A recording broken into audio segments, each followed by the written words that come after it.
Hello and welcome back to the Over Manga Cast. That time we woke up in a podcast and had to explain manga, our heated adventures overanalyzing manga that we find interesting. My name is Sam, and on this episode, we return once again to Demon Slayer Kimetsu No Yaiba by Koyoharu Gotouge. We read chapters 100 through 127, the Swordsmith Village arc. So polish your blades and enjoy the show.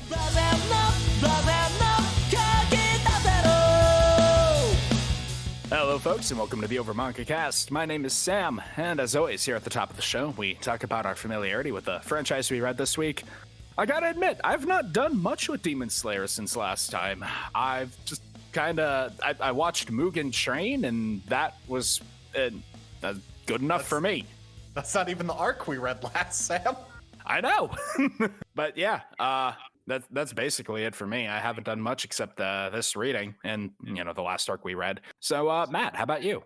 Same for me. I haven't really dived back into Demon Slayer since our last reading. It's been a bit, but it was good to come back in.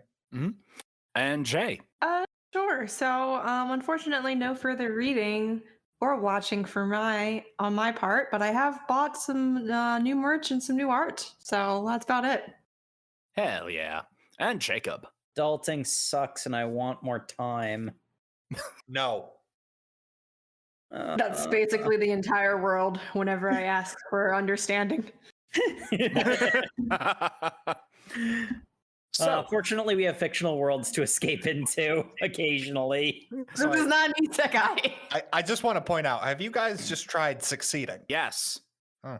That just makes more work. It's working out great for me. I don't know what's going on.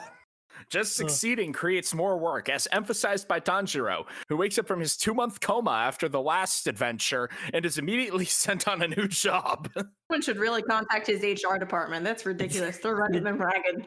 the Demon Slayer core HR department. Ha! That's hilarious.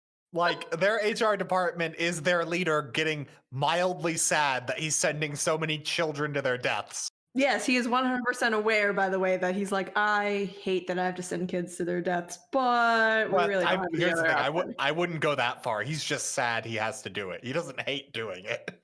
Yes, he's regretful, but also he has to.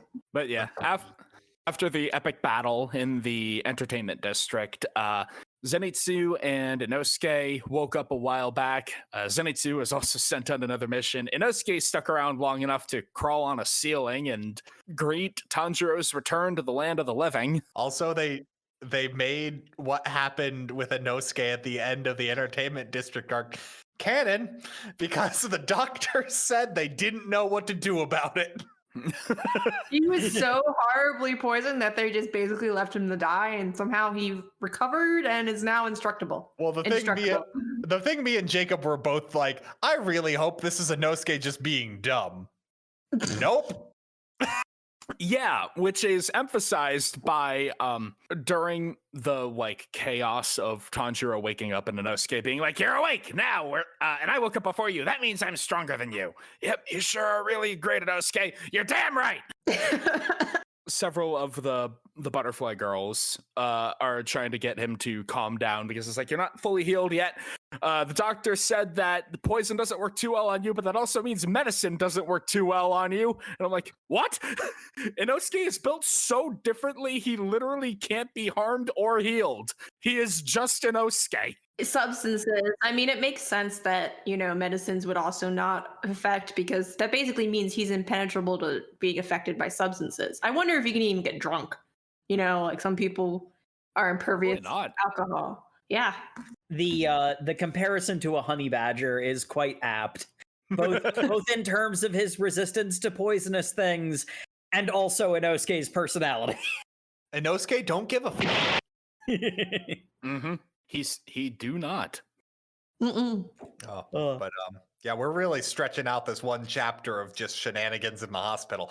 I will say it's something that I bump into every time we revisit Demon Slayer. I need to remember that Demon Slayer has 2 modes: chibi, cute, silly, dumb, and then the thing that I remember it for. Yes. Yeah. So basically, what happens in this first chapter is okay, we are recovering from our last big battle. And because Tanjiro is front and center, we need, Zenitsu and Inosuke to nope off somewhere. Zenitsu nopes off panel, which is really the biggest tragedy here. It is. We get so little of our good Zappy boy. I'm sad. I'm amazed for Zenitsu not appearing. They murder him twice in this. Somehow. Oh, But yeah, these opening few chapters. I gotta say, speaking of getting some used to, I keep forgetting that Demon Slayer's like emotional, I don't want to say rhythm, more like roller coaster ride, is incredibly intense shonen anime action fight, followed by, wow, that was really serious last time. We need to swing the pendulum entirely in the other direction with cartoon shenanigans. Look how cute this is. Experience catharsis. I don't know. To some extent, I kind of wish I had been reading Demon Slayer a bit more consistently, because when you come back to it from after a while not experiencing it is a little bit jarring. I got into the swing of it like before the end of the first chapter. I'm like, oh wait, no, Demon Slayer always does this. But I think Demon Slayer might be a series that's better to read more consistently than we've had the episodes on the podcast, but like with life, we've had other things to do. So, But yeah, the one problem that's preventing Tanjiro from getting back into the fight is he doesn't have a new sword yet. That's ridiculous, you say. He's been asleep for 2 months. It's because the swordsmith refuses to make him a new one. No sword for you, 1 year. Okay, that is the vibe, but you're underselling the delivery. It is a letter that I can only assume is written in blood saying, no sword, a curse on you, die, die, die, cursed, cursed, cursed. I mean, remember last time he literally was like on like a murder rampage. So yes, I have very much that energy. And you say a letter, it's multiple letters. And yet Tanjiro is still, oh well, I still need a sword, so he gets the recommendation to still go to the village and see this murderous person who's told him very obviously to stay away. Well, more importantly, he needs to get permission to go to the village because this is a very secret village. And he is granted the permission to be transported there by apparently a convoy of masked Demon Slayer people, and none of them know anything other than the exact route they're traveling.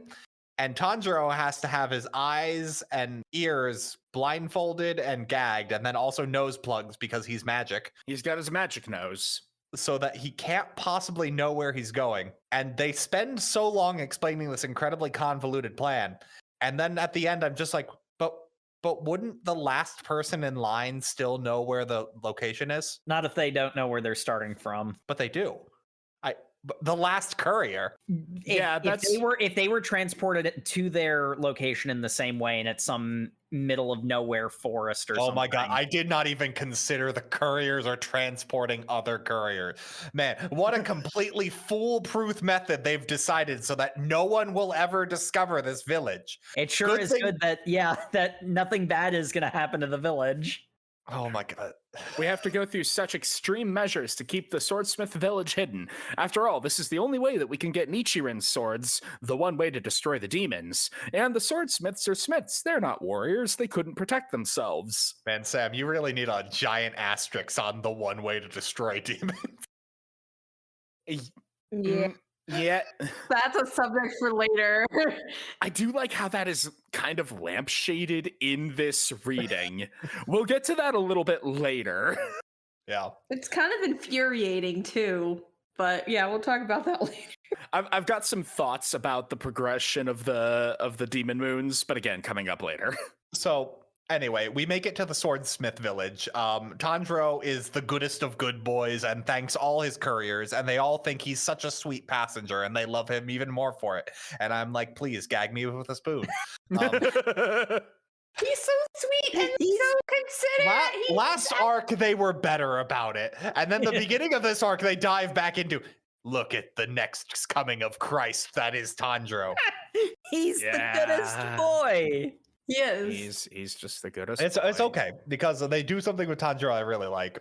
Because basically there's this whole bit where like, there's Swordsmith Village.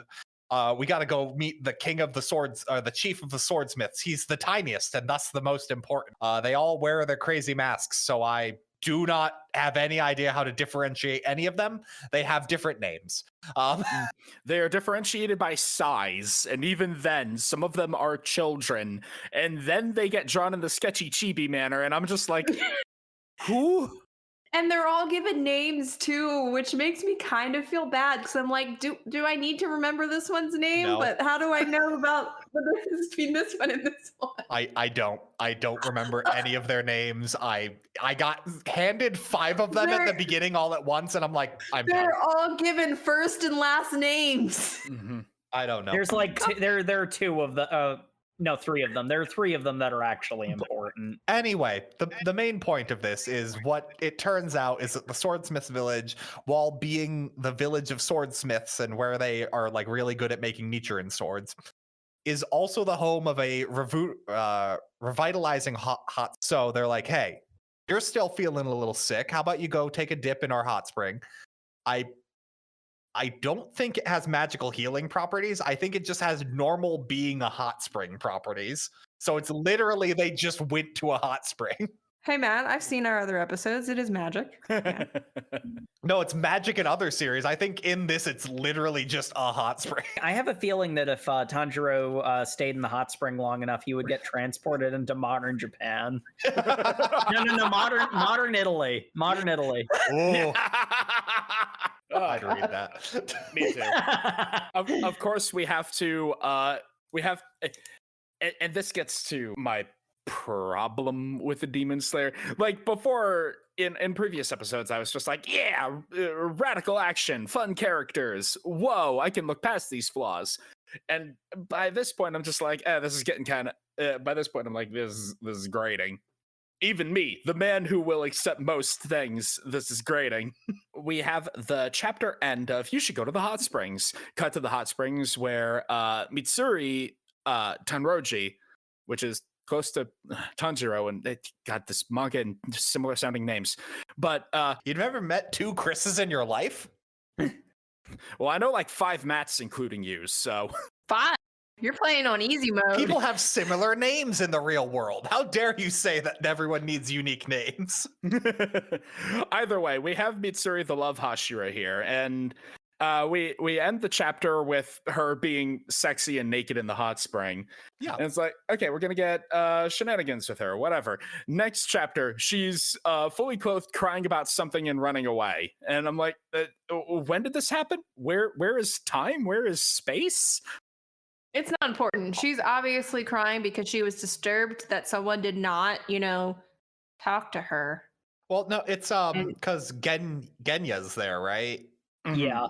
Yes, and she's specifically upset because she's just being friendly and like saying, "Oh, who are you? How are you doing?" He refuses to acknowledge her. He's mean, but like that's He's mean. my takeaway was like, oh, cool. So one of the Hashiras here by coincidence. That's cool. Then Tanjiro can do a team up here. And then Genya's also here, the dude he broke the arm of at the Demon Slayer tryouts, who was listed as a main character for so long, and we were all like, he's done nothing. Literally, I saw his face, and I'm like, oh yeah, angry boy from the OP. He's still angry. And then we find out later there's another Hashira here Just randomly. for no reason. Do they have to be like secretly teleported too? No, 'cause Transported too? That's the thing. Hashira are so busy. They make an entire point about how it's incredibly rare for them to have all gotten into one space at the same time. And now 2 are just like both relaxing at the same time.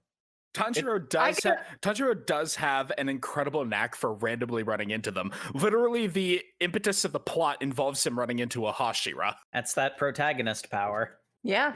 And that would be fine if it was just one, but like it's insane that they sent everyone here at once.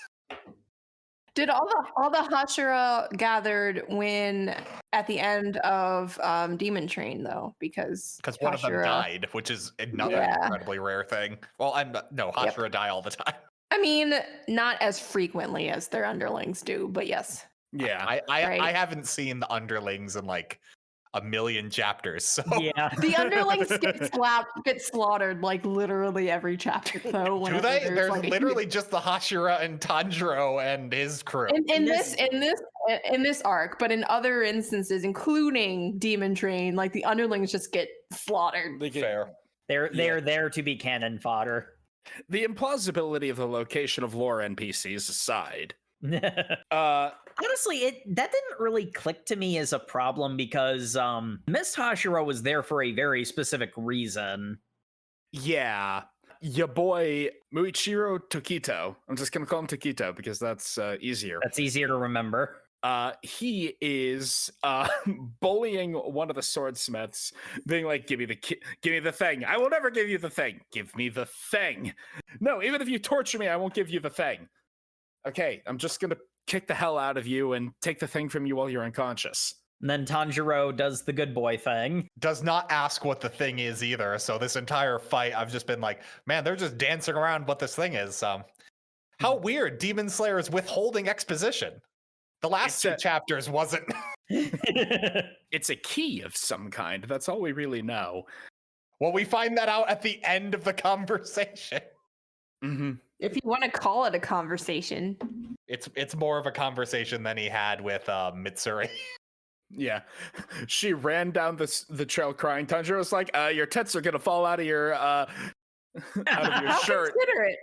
How very considerate. I appreciate one thing is that they let Tanjiro's good boy facade fade slightly because he's also into Mitsuri.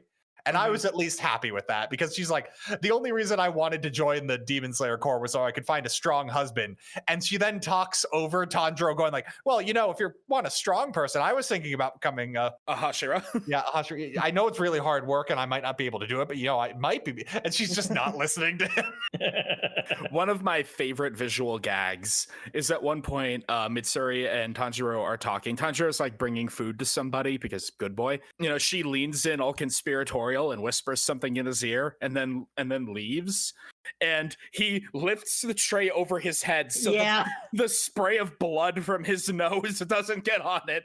And that was one of my favorite bits. Tanjiro is such a good boy in control of himself. He waited until she left the room. I know, and I love all like the fun bits with it. I just wish they had a conversation that wasn't just an exposition dump. Like, true. This is actually something I've noticed with a lot of like particularly current shonen. The specter of filler seems to scare a lot of modern shonen, and there are cases where certain series could afford to like calm down and breathe a little bit. If we're not doing constant filler, then we're the infamous 100 episodes of Naruto before Shippuden. And like it's one of those ones where it was tolerable, but I definitely felt the fact that that Demon Slayer is in the camp of we can never have filler. We need to always keep moving the plot forward. You know, it's a bit of an overcorrection of a legitimate problem that shonen manga has had for a long time, but like it's an overcorrection, and it does result in these situations where it's like, boy, I sure wish these two characters would just interact with each other in a casual situation where there is no exposition involved. Which you think they would because they're both on vacation, but that doesn't happen. Yeah, but we have to keep the plot moving, so... And anyway, Takedo finds the key, and then Tanjiro helps the kid he was beating up, then finds out that the boy who's... Hotaru? Toketsu. Hotaru is the swordsmith in charge of making Tanjiro's swords, the one that hates him. Okay, cool. So the boy finds out that his entire family has been maintaining this combat battle droid they use for training. I love this. I love this purely for the cheese of it, because it is revealed that this is a 300-year-old combat mechanism from the Sengoku era. It is meant to emulate the combat style of one of the most powerful swordsmen of all time. It looks like Tanjiro's dad. Well, no, his ancestor. His ancestor, His ancestor, yes. His dad's not quite that old. He's got the Hanafuda earrings and everything. Like, it's clearly... Anyway, But So Sam, if I give you Hanafuda earrings, you're gonna look like Tanjiro's dad too. my hair is too curly for that. Anyway. It is long enough, though. Yes. Anyway, the point being, the drone has 6 arms because that was the only way they could artificially emulate Replicate. the intense sword movements of this legendary master of the sun breathing technique. Also, I love how the sun breathing technique gets brought up like 3 separate times by strangers in this. I'm like, oh, so this is just something everyone knows about now. Mm-hmm. Despite the fact last time he asked about it, he was told explicitly, don't talk about that. Yeah, it's weird. But it's I kind of get it for the bit, but like Kotetsu, that's it. He's got Tetsu in his name for steel, whatever. Kotetsu is he's so concerned about the doll because he's the last in his line, and his line were the ones maintaining it. Except he has like 0 levels in Artificer, and so he's not sure he could repair the thing. And it's been going for 300 years. It's going to break eventually. So he's really reluctant to give anyone the key to use it. So that's why he was so against having the Mist Hashira use it. But then the Mist Hashira takes it. He fights the droid. He takes one of the arms. It's like, yeah, it was a good training session. Anyway, later, losers. We get an interstitial scene with his crow, who is absolutely awful. I love his sassy crow. Crow. She is pretty great. She's great. She's the worst in the best way. Aggravating. Even Tanjiro's crow was just like, I can't with this bitch. I also like that she seemed to have a thing for Tanjiro's crow. Yep. But there's all this thing about, I'm not good enough for my family legacy. I can't allow this legendary artifact to be destroyed. And I'm like, yeah, I like First Stage Artifice and Exalted too. And then but then as soon as, he gets a little fire in his belly, Kotetsu's like, all right, Tanjiro, you're going to train non-stop with this thing. I'm going to teach you the secret technique to unlock its other modes for more effective training, because we actually bamboozled the Mist Hashira and gave him lame subpar training. You're getting the really cool advanced training. And also, until you're good enough, I'm not giving you food, and I don't care if you break it. He did not get any water either. He was just fortunate it rained. Yeah, I love the fact that the big reveal is the Mist Hashira fought it and it seemed at full stage, and he's just like, yeah, that was just demo mode. This thing's actually completely worthless for training unless you tone it to exactly your fighting style to go after your weak points. Otherwise, you're just being good against it. Like, it's like, oh, well, then weird. Yeah, they speed run the character development. My previous point about the pace being too quick. Oh, no, we'll talk about the Mist Hashira. Oh, wow, you beat it on Devil Hunter mode. Good job. Now play Dante Must Die. Yeah, but anyway. He is that friend. So the fun takeaway for this training arc is they explicitly say this child is a terrible sword trainer and actually doesn't help Tanjiro at all. And then he almost dies. And then from almost dying, he comes to a realization. He got a Zenkai boost. Because Demon Slayer does a thing that you learn more by almost dying. Except this seems to be like that weird fan theory where it's just like, hey, wouldn't it be better training if Goku and Vegeta just beat each other to like an inch of their life, took a Senzu bean, and then had them do it over and over again? Mm-hmm. Yeah, but that'd be really boring to watch. But most effective, right? Meanwhile, Demon Slayer's like, yes, that is the most effective training regimen. We're just gonna do it. Again, Demon Slayer, all killer, no filler. We are min-maxing shonen right now. You know how most people spend a weekend at a mountain retreat? We're not even going to be here a day. So they fight a robot for 7. That's right. They're here 7 days. They fight a robot. I completely didn't understand time passed. He was on the brink of death. So hey, you guys ready to play? What kind of bullshit are they going to justify with Tanjiro's sense of smell? They hadn't brought it up in a while, actually. Apparently his power he unlocks is he can smell the direction an attack is coming from a robot. I don't get it. Level up. This is one of those power-ups in a training arc that I'm always like, even in other things, I kind of don't like this, where the power-up is just, you got stronger. You can detect movements. It's not like something concrete that you can like, oh, he's using that right now. It's just, okay, I guess he's stronger for the next fight. Yeah. But the main takeaway from this is that when he's fighting the thing, the kid has swapped out the training swords for real swords. So now this robot can kill people. And I'm like, I should really just be using this robot to hunt demons, but whatever. Because if it can kill Tanjiro right now, it could have killed Spider Boy in the first arc. Yeah. But so anyway. One of it, and potentially we need to throw more children at it, because obviously children are the only ones Look, who can I'm kill still demons. at the point where if I find out that the real villain of this is the head of the Demon Slayer Corps, I would not be surprised. I would not be shocked. I would not be surprised. Anyway, so Tanjiro's in this fight to the death with this robot, and he's about to attack and cut off its head because he's in full, like, gotta fight or flight mode. And he's like, oh, wait, no, I don't want to break the toy. And the kid yells out, no, do it, break it. It's going to be so cool. I can fix it. You can't fix it. No, do it. And Tanjiro's like, you're right. I am too nice. I need to go in for the kill. And then cuts off the head. And I'm like, yeah, Tanjiro, you do. And he does this later too, where he has like a mental thing with himself where he needs to remind himself, oh, wait, no, demons are evil. Better cut off their heads. Yeah, Tanjiro got a lot more violent in this reading. Entertainment District did a number on him. Like Yeah. There were several panels where I had to stop and go, Tanjiro, my boy. you? Well, you see, the entertainment district is where boys go to become men. Usually not in that context, but oh my god.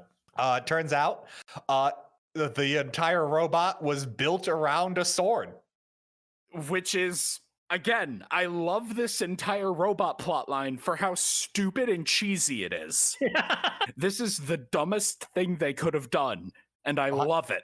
And I thought with what happens next, they were going to try and back out of it and be like, yeah, that was dumb and cheesy. But then they double down on it. Because I thought I thought he was going to pull it out and the sword would have like crumbled to rust or something, and it's just a hilt. But what does happen is he pulls it out and they open up the blade and the inside is completely tarnished, and they're like, oh, right, you need to maintain swords. Like it's been 300 years. Well, no one was good enough to get to the sword before it needed maintenance. So, I mean, that's kind of on you guys. Be better. I, too, have played Breath of the Wild. Yeah. But regardless, that sword is now Tanjiro's because he was the one who finally killed the robot, despite the fact it had been beaten up for 300 years. And I really like the moment where they draw the sword and Tanjiro's like, no, it's okay, but he's crying because it's like, yeah, dude, I wanted the coolest sword too.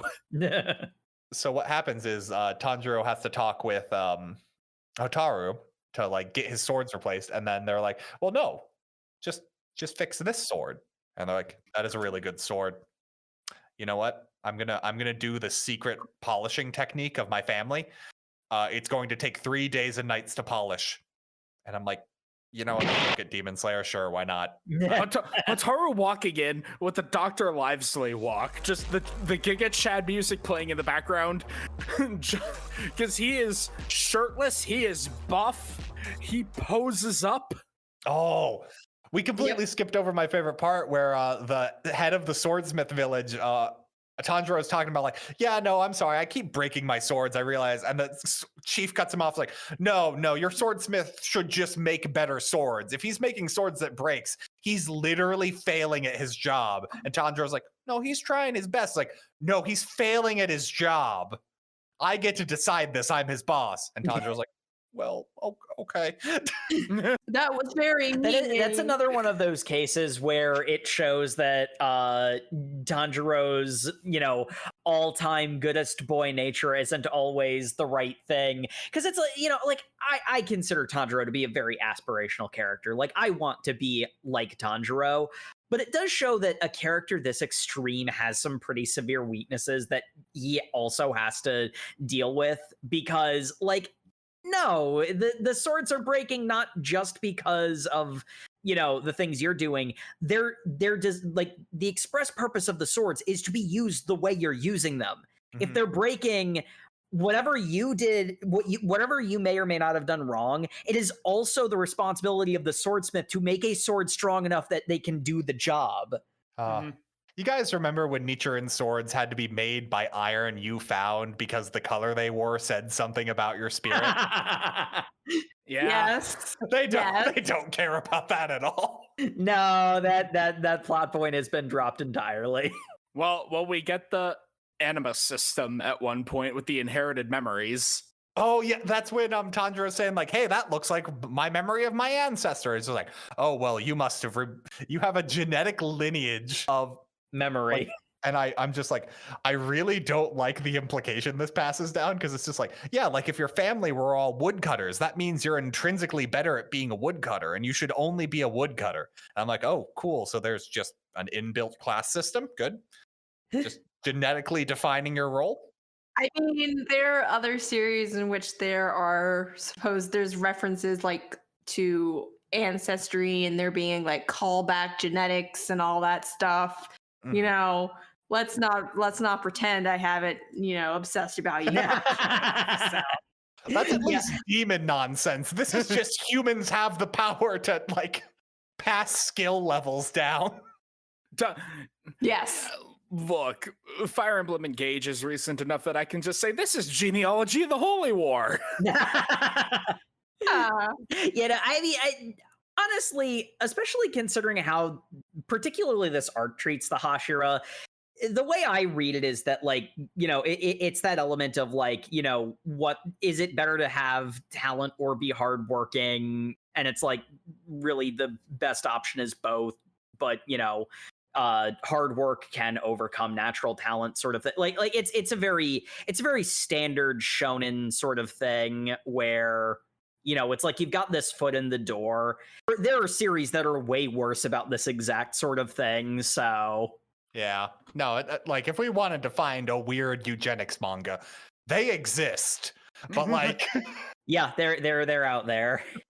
I'm not saying Demon Slayer is. I'm just saying this is a weird thing you added, but okay. Yeah, which is a fair assessment of it. Yeah, there are a lot of cases where like Demon Slayer, I think, is very comfortably upper end mid, because every time we come back to it, it's one of those ones where like, yeah, this is a good series. I have some notes, but overall.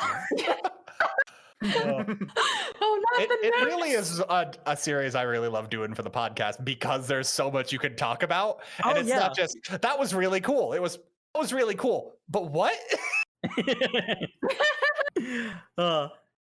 Speaking of but what? Yeah.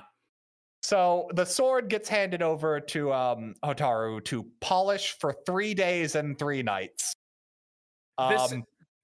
This is stupid, but I love it. It is. I assume this must have happened first thing in the morning. Time is weird and will continue to not make sense for the remainder of this arc. Yeah, like I said, what is time? What is space? Demon Slayer cares little it's about. Only an illusion. Demon Slayer cares little about both of these.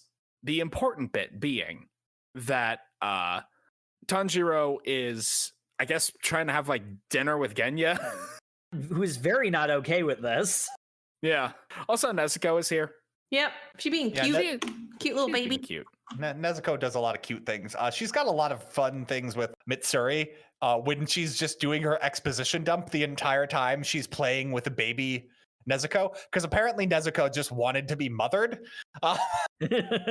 Yeah. Mitsuri is 100% just looking for a husband and wants to be mommy. Yes. I know we've had a lot of discourse on this podcast about Nezuko. This is the most I don't know what to think episode yet for me. Nezuko decided she wanted to be a baby to play with. Like, Nezuko controls her shape-shifting, so... Yeah. Mm-hmm. Yes. This was consensual, guys, in case you were worried. I don't like the way you phrased that, but anyway...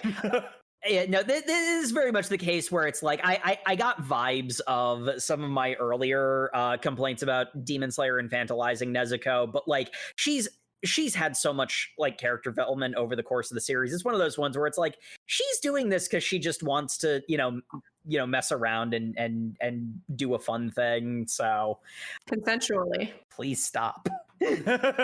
Jay, consent is important, but when you bring it up in a non-sexual situation, it does come off creepy sometimes. It feels weird. Whilst we're getting hilarious shenanigans with Tanjiro trying to good boy his way into befriending Genya? Genya. Genya wants nothing to do with him. He's so mad. He's so mad. There's also a weird bit where Tanjiro's in the bath and proceeds to disrobe completely and just walk over to Genya. And I'm like, okay, that's what you do in a bath. That's fine. Genya takes that the way some people might. It's like, this is super creepy. Get away from me. Genya, it just clicked in my mind. Genya is my rage puppy. Yes, there is a lot of Deku and Bakugo energy in their relationship. They just didn't know each other for nearly as long. This is actually perhaps my favorite instance of Chekhov's gun in this particular reading. Yeah, you're right.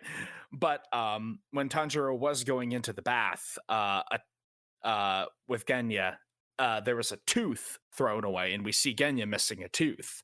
And then later, Genya has a full mouth of teeth, and Tanjiro's like, "Hey, wait a minute! How do you have a full mouth of teeth? What are you talking about? I don't know what you're talking about. No, I know you lost a tooth at the bath. I have it right here. Why do you still have that?" I was going to give it back to you. That's weird. Even if you gave it back to me, why do I want this? This is also the case where we have the flaws of goodest boy Tanjiro, except it's played for a joke. Mm-hmm.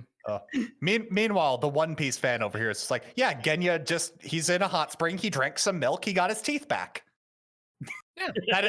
That is canonically how Luffy Don't apply One Piece logic. got some teeth punched out in a fight, and then he grew them back when he drank some milk.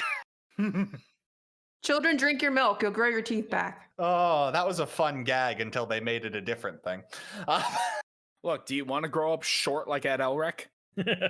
I just hate milk. Maybe he wouldn't be such a shrimp then. Tiny little Ant-Man. Jay might kill you. Anyway, in this manga, a good thing no violence is going to happen in this manga because we're in the incredibly well-hidden swordsmithing village. What are you talking about, Jacob? I'm just on my way back home from my swordsmithing job in the mines. Oh, just wander out in the nice moonlight. Oh, wait, what's that? Someone seemed to have left a nice ornate vase right here on the side of the wall. That's a dangerous place for a vase to be. It might be toppled over or broken by a wild animal. I guess I'll just go over and look deeply inside of it. Quite dark in there. I hope nothing jumps out and kills me. Ah! Oh no! I'm currently being killed in Town of Joe. Man gets sucked into vase. There are many onomatopoeias of disturbing cracking noises. And then he is poured back out in broken bits. And the ugliest motherfucker I have ever seen. How dare you? He is gorgeous, and he will be sure to tell you as much. He is You're just art. uncultured. I love the fact that his eyes are mouths and his mouth is his moon eye. Yeah. Look, all I'm saying is I too want to become a carp. This guy is I hate this man. Question I mark? hate this man. I wouldn't know. No, I just hate this man. He is the pretentious artist. Yes. TM. Yes. Yes, this is an aptly titled chapter because that is just him personified. Have you tried not being an ass? Never. Thank you. And But, meanwhile, there is a similarly butt ugly man on the roof over Tanjiro and crew, being like, "Aw, geez, guys, we really gotta make this quick, otherwise Lord Muzan's gonna be angry." Lord Muzan is going to be angry regardless. It doesn't matter what you do. He is this hates where everything and Tanjiro everyone. is having weird dinner with the Miss Hashira. Like they're in the same room, right? No, that Or is that That's Genya? not- I can't tell. no, he was having weird dinner with he was having weird dinner with Genya. At this Genya. point. I don't know what Miss Hashira does. No, the Miss Hashira Miss wakes Hashira up doesn't even know what he's Tanjiro doing. because of reasons. Right. He wakes up Tanjiro because of the attack, and then he's blown away. Yeah. No, Tanjiro's awake when the attack starts. So a question sidebar about the Miss Hashira is just, is it like a double entendre? Because obviously it's referenced about he suffers from memory loss as well. So it's kind of like having a brain I'm fog. going to be completely honest. I could 100% believe the Demon Slayer core headmaster being like, hey, what's the matter? What's the matter, amnesia boy? You should be the Miss Hashira because you don't know shit. Nah, not posh enough. You're right. Oh, Poor child. I will be sad when you disappear into the mist. One way or another, Tanjiro is awoken. Tanjiro is pretty woke. He loves everyone. Tanjiro is awoken by the Miss Hashira at some point, and they're just kind of chatting about stuff, and then it's like, hey, who's that weird guy crawling into the room? Oh, that's a demon. How did a demon get so close with neither of us noticing? How did we not notice that? I just love the pause of like them just like looking over and be like, the hell? Did you see that? How? It seems to be a pretty quick fight because they go and slice up the demon, take its head off, and yeah, GG's everybody. Except the head grows a body and the body grows a head, and now we've got 2 more demons to deal with. I like how Tanjiro's reaction to this is, not again! We did this last time! Oh man, Tanjiro does love for this next couple of chapters just bringing up the Entertainment District arc over and over again. Yeah. He might have some baggage. Since we're now dealing with double the number of demons we were expecting, we're probably going to need a little time to recollect our thoughts and, Center our breathing.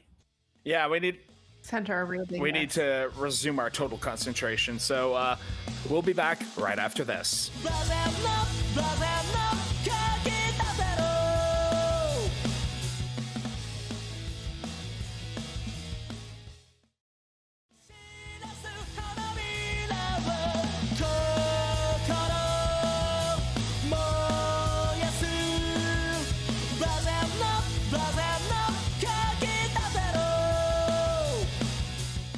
Oh, demons attacking!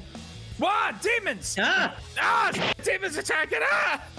How did they get to the village? I sure hope they explain that at some point. Oh, thank God. So they don't explain it. I thought I missed it. I didn't see any explanation. They really don't explain it. No, they just magically portal transport into They outside say the village. Gyako, because of them, they found their way in.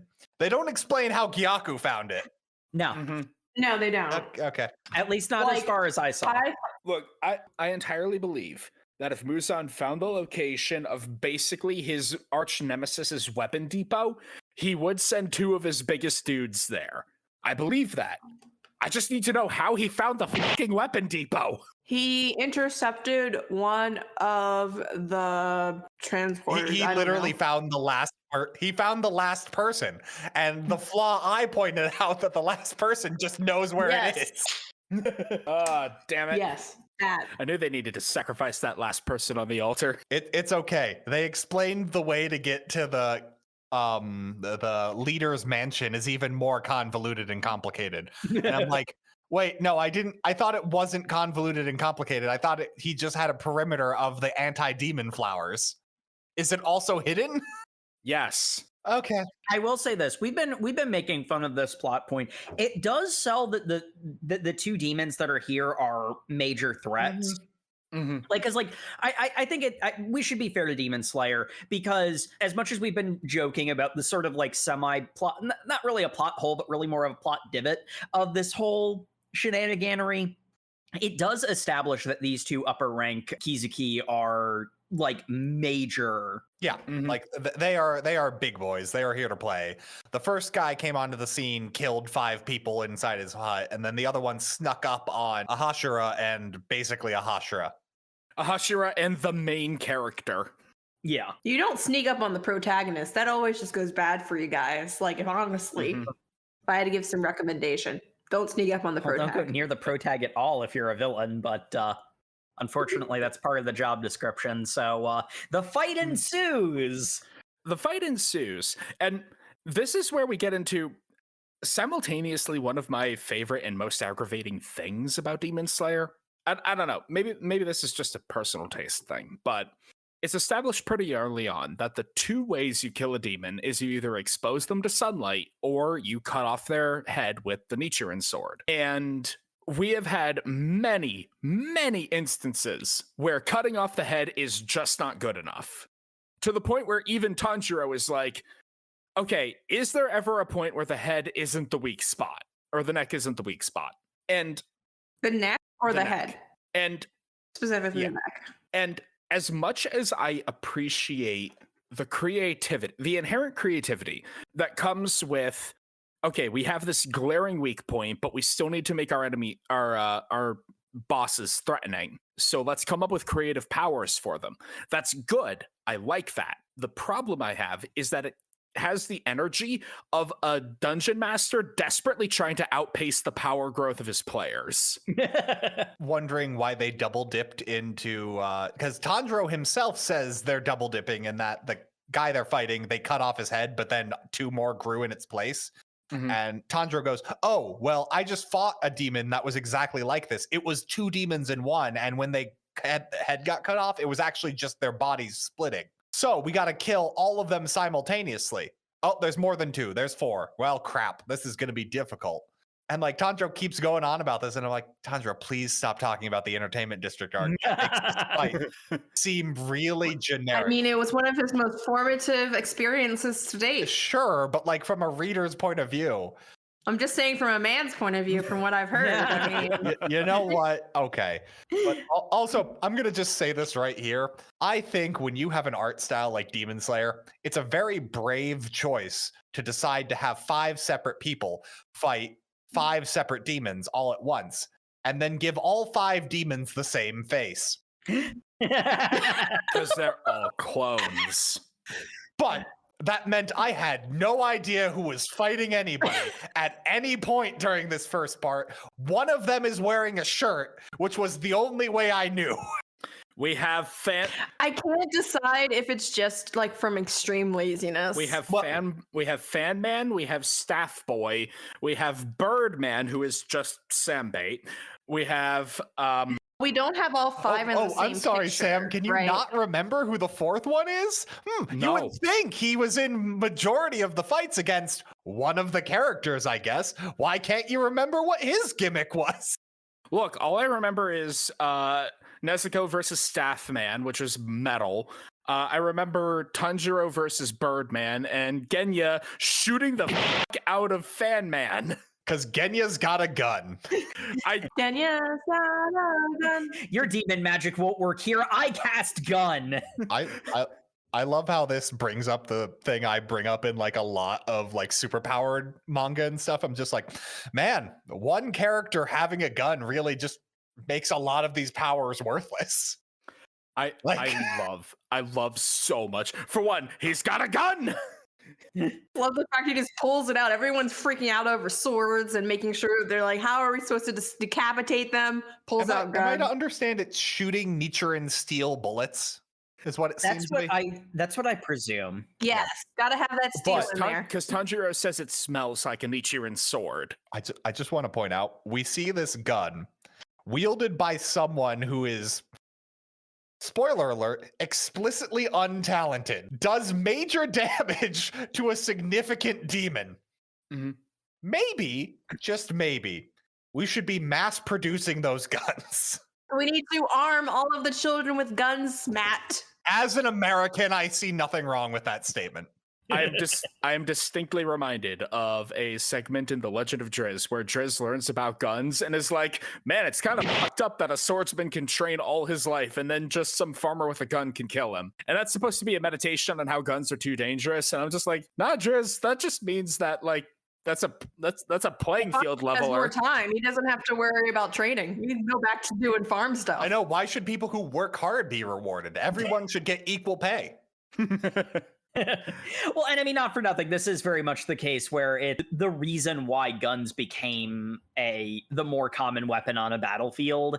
And, you know, I mean, like, granted, it's very heavily fictionalized, but yeah, the Master Swordsman with the Nichiren swords are better than guy with gun, but guy with gun is so much easier to mass produce. And it is very much the case where it's like, if they can do this, and it does kind of cast a bit of suspicion on the head of the Demon Slayer Corps. Why you have arguably unlimited resources? Why aren't you just mass producing these guns? Yeah, just go and teach Muzan a smith and lesson.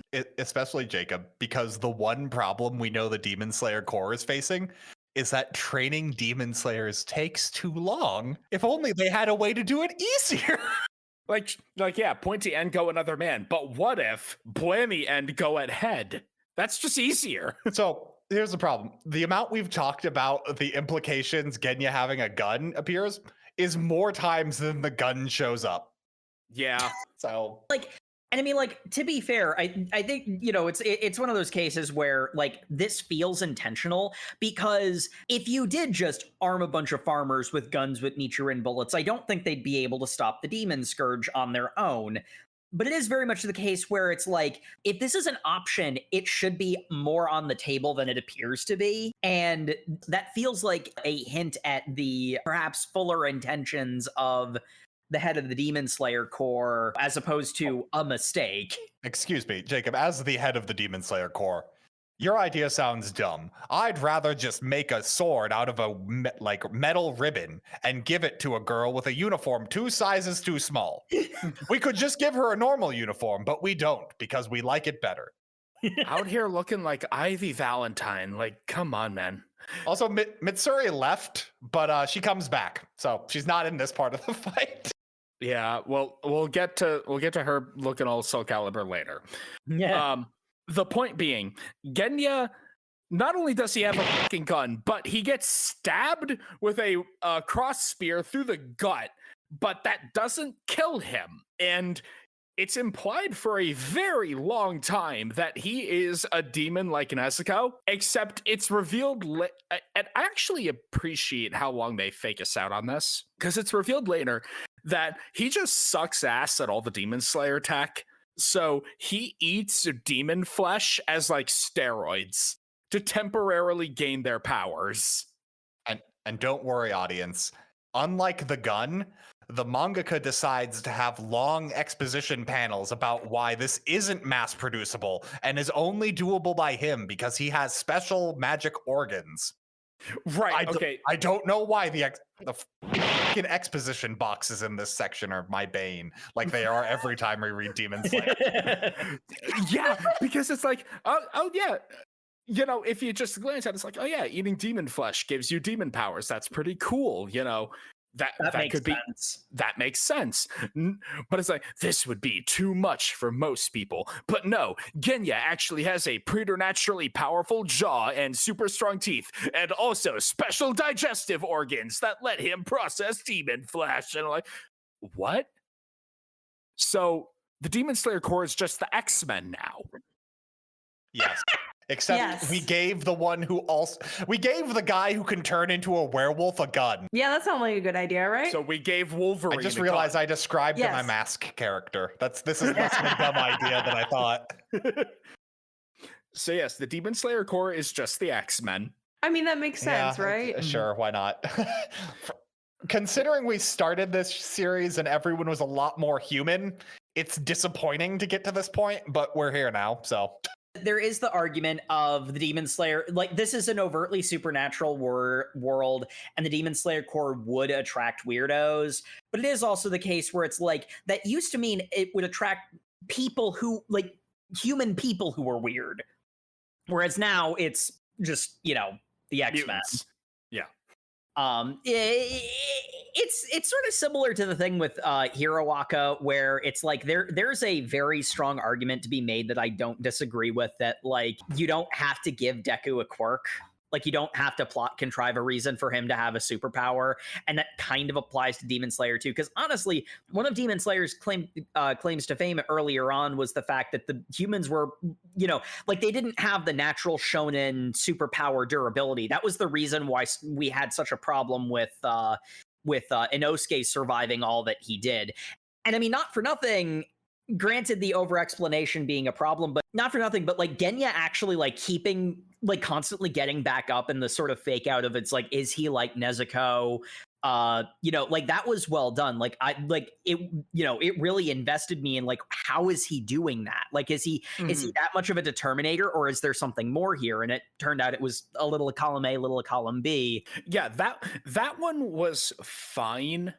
Again, it was a great Chekhov's gun, but when they started explaining it away with he's got special organs that process the demon meat, I'm like, no, just have him be the guy crazy enough to use a gun and eat demon flesh. You didn't need the like every other time. You didn't need the extra every time stuff. the exposition boxes come up, I'm like 9 times out of 10, these didn't need to be here. Just trust your audience to intuit what's going on. Like, you're explaining away the cool part.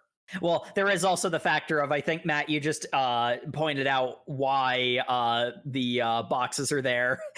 Sometimes it's not good to trust your audience, because I've seen a lot of cases where a really cool thing that wasn't explained gets ridiculed unfairly. But yeah. I would err on the side of don't explain it, even if people are stupid about it. yes, because no one's going to ridicule you if you over-explain a stupid thing. Yeah. Yeah. As we are actively doing right now. Yeah, he's in that fight, and that's a whole thing. Nezuko has a really cool fight scenes where she and a demon are holding each other by the shoulders and kicking each other's heads off. Oh, it's so rad. Sort of a funny thing. Nezuko activates her big form at this point, from last time. And Tanjiro's like, no, Nezuko, don't use that form. And I know in universe, it's that form causes you to like become too demonic and inhuman, and you might become, a monster that we would have to destroy. I know that is in universe the reason. I like to think that it is Tanjiro being like, no, you've grown too busty for your outfit. I'm gonna be honest, considering how much that like effect of that form is brought up during this arc, it's probably the second one. Like, well, no, actually, yes, we all know that Tanjiro was very concerned about his sister. women and their tops. But honestly, though, to the shock of no one, I actually read it a little bit more charitably than that. No, I actually really like this, because one of the things it's showing is that Nezuko learned and grew from the Entertainment District arc, where it's like, hey, this form allowed me to be really powerful and like tap into even more of the demon powers that I can use to stop, the evil demons. I'm going to use this. This is a valuable tool. Whereas Tanjiro seems to be having trauma flashbacks about it, even though Nezuko is pretty clearly in control the entire time. Mm-hmm. Like, it sort of speaks to the idea that Tanjiro almost regressed from the events of the Entertainment District arc, whereas Nezuko has grown both in power and emotionally from it, which is actually something that gets paid off at the end of this arc. One of the things that I really liked was, again, kind of highlighting the difference between the two of them. Tanjiro is continuing to like rely on his, very elegant and, balance of power versus power, super skilled swordsman abilities throughout this fight. Meanwhile, Nezuko has just activated her full demon mode. She's clamping onto the other guy and being like, hey, wait, my blood explodes into fire, doesn't it? Hey, asshole, try this one on for size. Nezuko just going the full brute force route. She just grabs onto people and sets herself on fire. It's so based. So, never allow Sam to activate demon powers. We would all just burn up in fire and flames. Do we see Tanjiro use any of the water breathing anymore, or does he only do he's only using the Hinokame only fire. Yeah, it's only Hinokami. Yeah. Okay. Yeah, he just switched sides immediately then. But this is where we Because it's fire. It is the better technique because it's the older technique. You're right. Yeah. It's the more protagonisty technique. This is where we get the moments that I thought were really cool of Tanjiro just kind of embracing violence. Like that, okay, Tanjiro's fighting the Birdman and the Birdman demon. And the Birdman has a super scream attack, right? Tanjiro cuts him and he divides a little bit further, and he tries the scream attack again, but the scream attack is weaker. Tanjiro recognizes it as weaker, and the panel of him recognizing that is him with this like slasher grin on his face, like, oh, I can just tank through this. All right, bitch, come here. What do you mean there hasn't been any growth?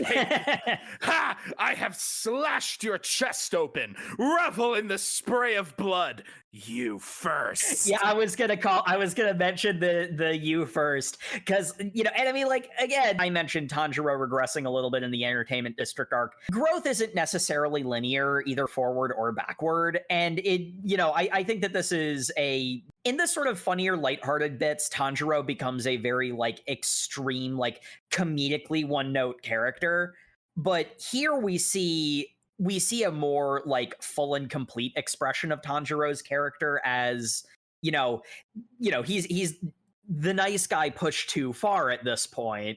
I like his internal monologue he'll occasionally have where it's just like, oh, well, am I going to be a nice guy like I was on Spider Mountain? Wait, nope, these are big boys. They've killed at least 200 people. Nah, just murder them. Let's end this. No mercy for the wicked. Yeah, so I think we kind of skimmed over the fact that these demons they're fighting all have emotions on their tongue. It doesn't really matter. There's kind of a thing where they're vaguely themed after their emotion, but that doesn't really track much beyond one of them. But I mean, the big thing is that they're all decoys for the real body. But it does have one of the things I just had to stop reading at, where Tanjiro he blocks something with one hand and it's having to cut with his other hand and goes, I can't decapitate him with only one hand. Better aim for the tongue. And then the exposition box comes in on the next page. You see, when you cut a demon's tongue, it slows their regeneration rate. It's not the same as decapitating them, but it does stall them for time. I'm like, why? Why is this a thing? That's new information that's never come up before.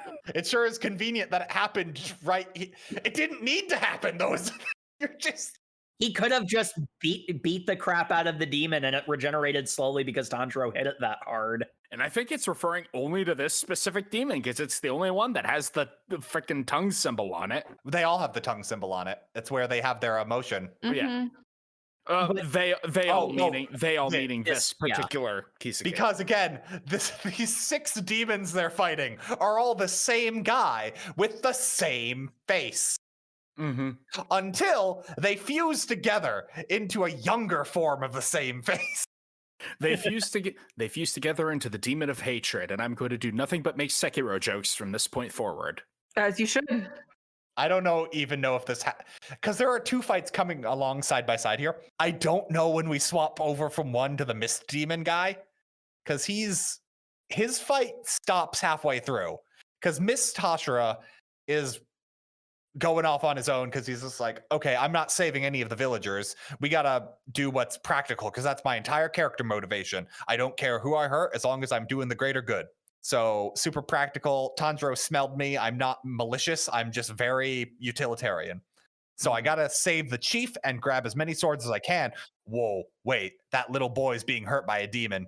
Well, the demon's already on top of him. He'd probably kill him before I could even get there. Better not reveal myself. It's not good. And then I had a memory of Tanjiro going, sometimes when you help people, it ends up helping yourself. And then Miss Hashira goes to help the little boy. Okay, I did really like this character arc.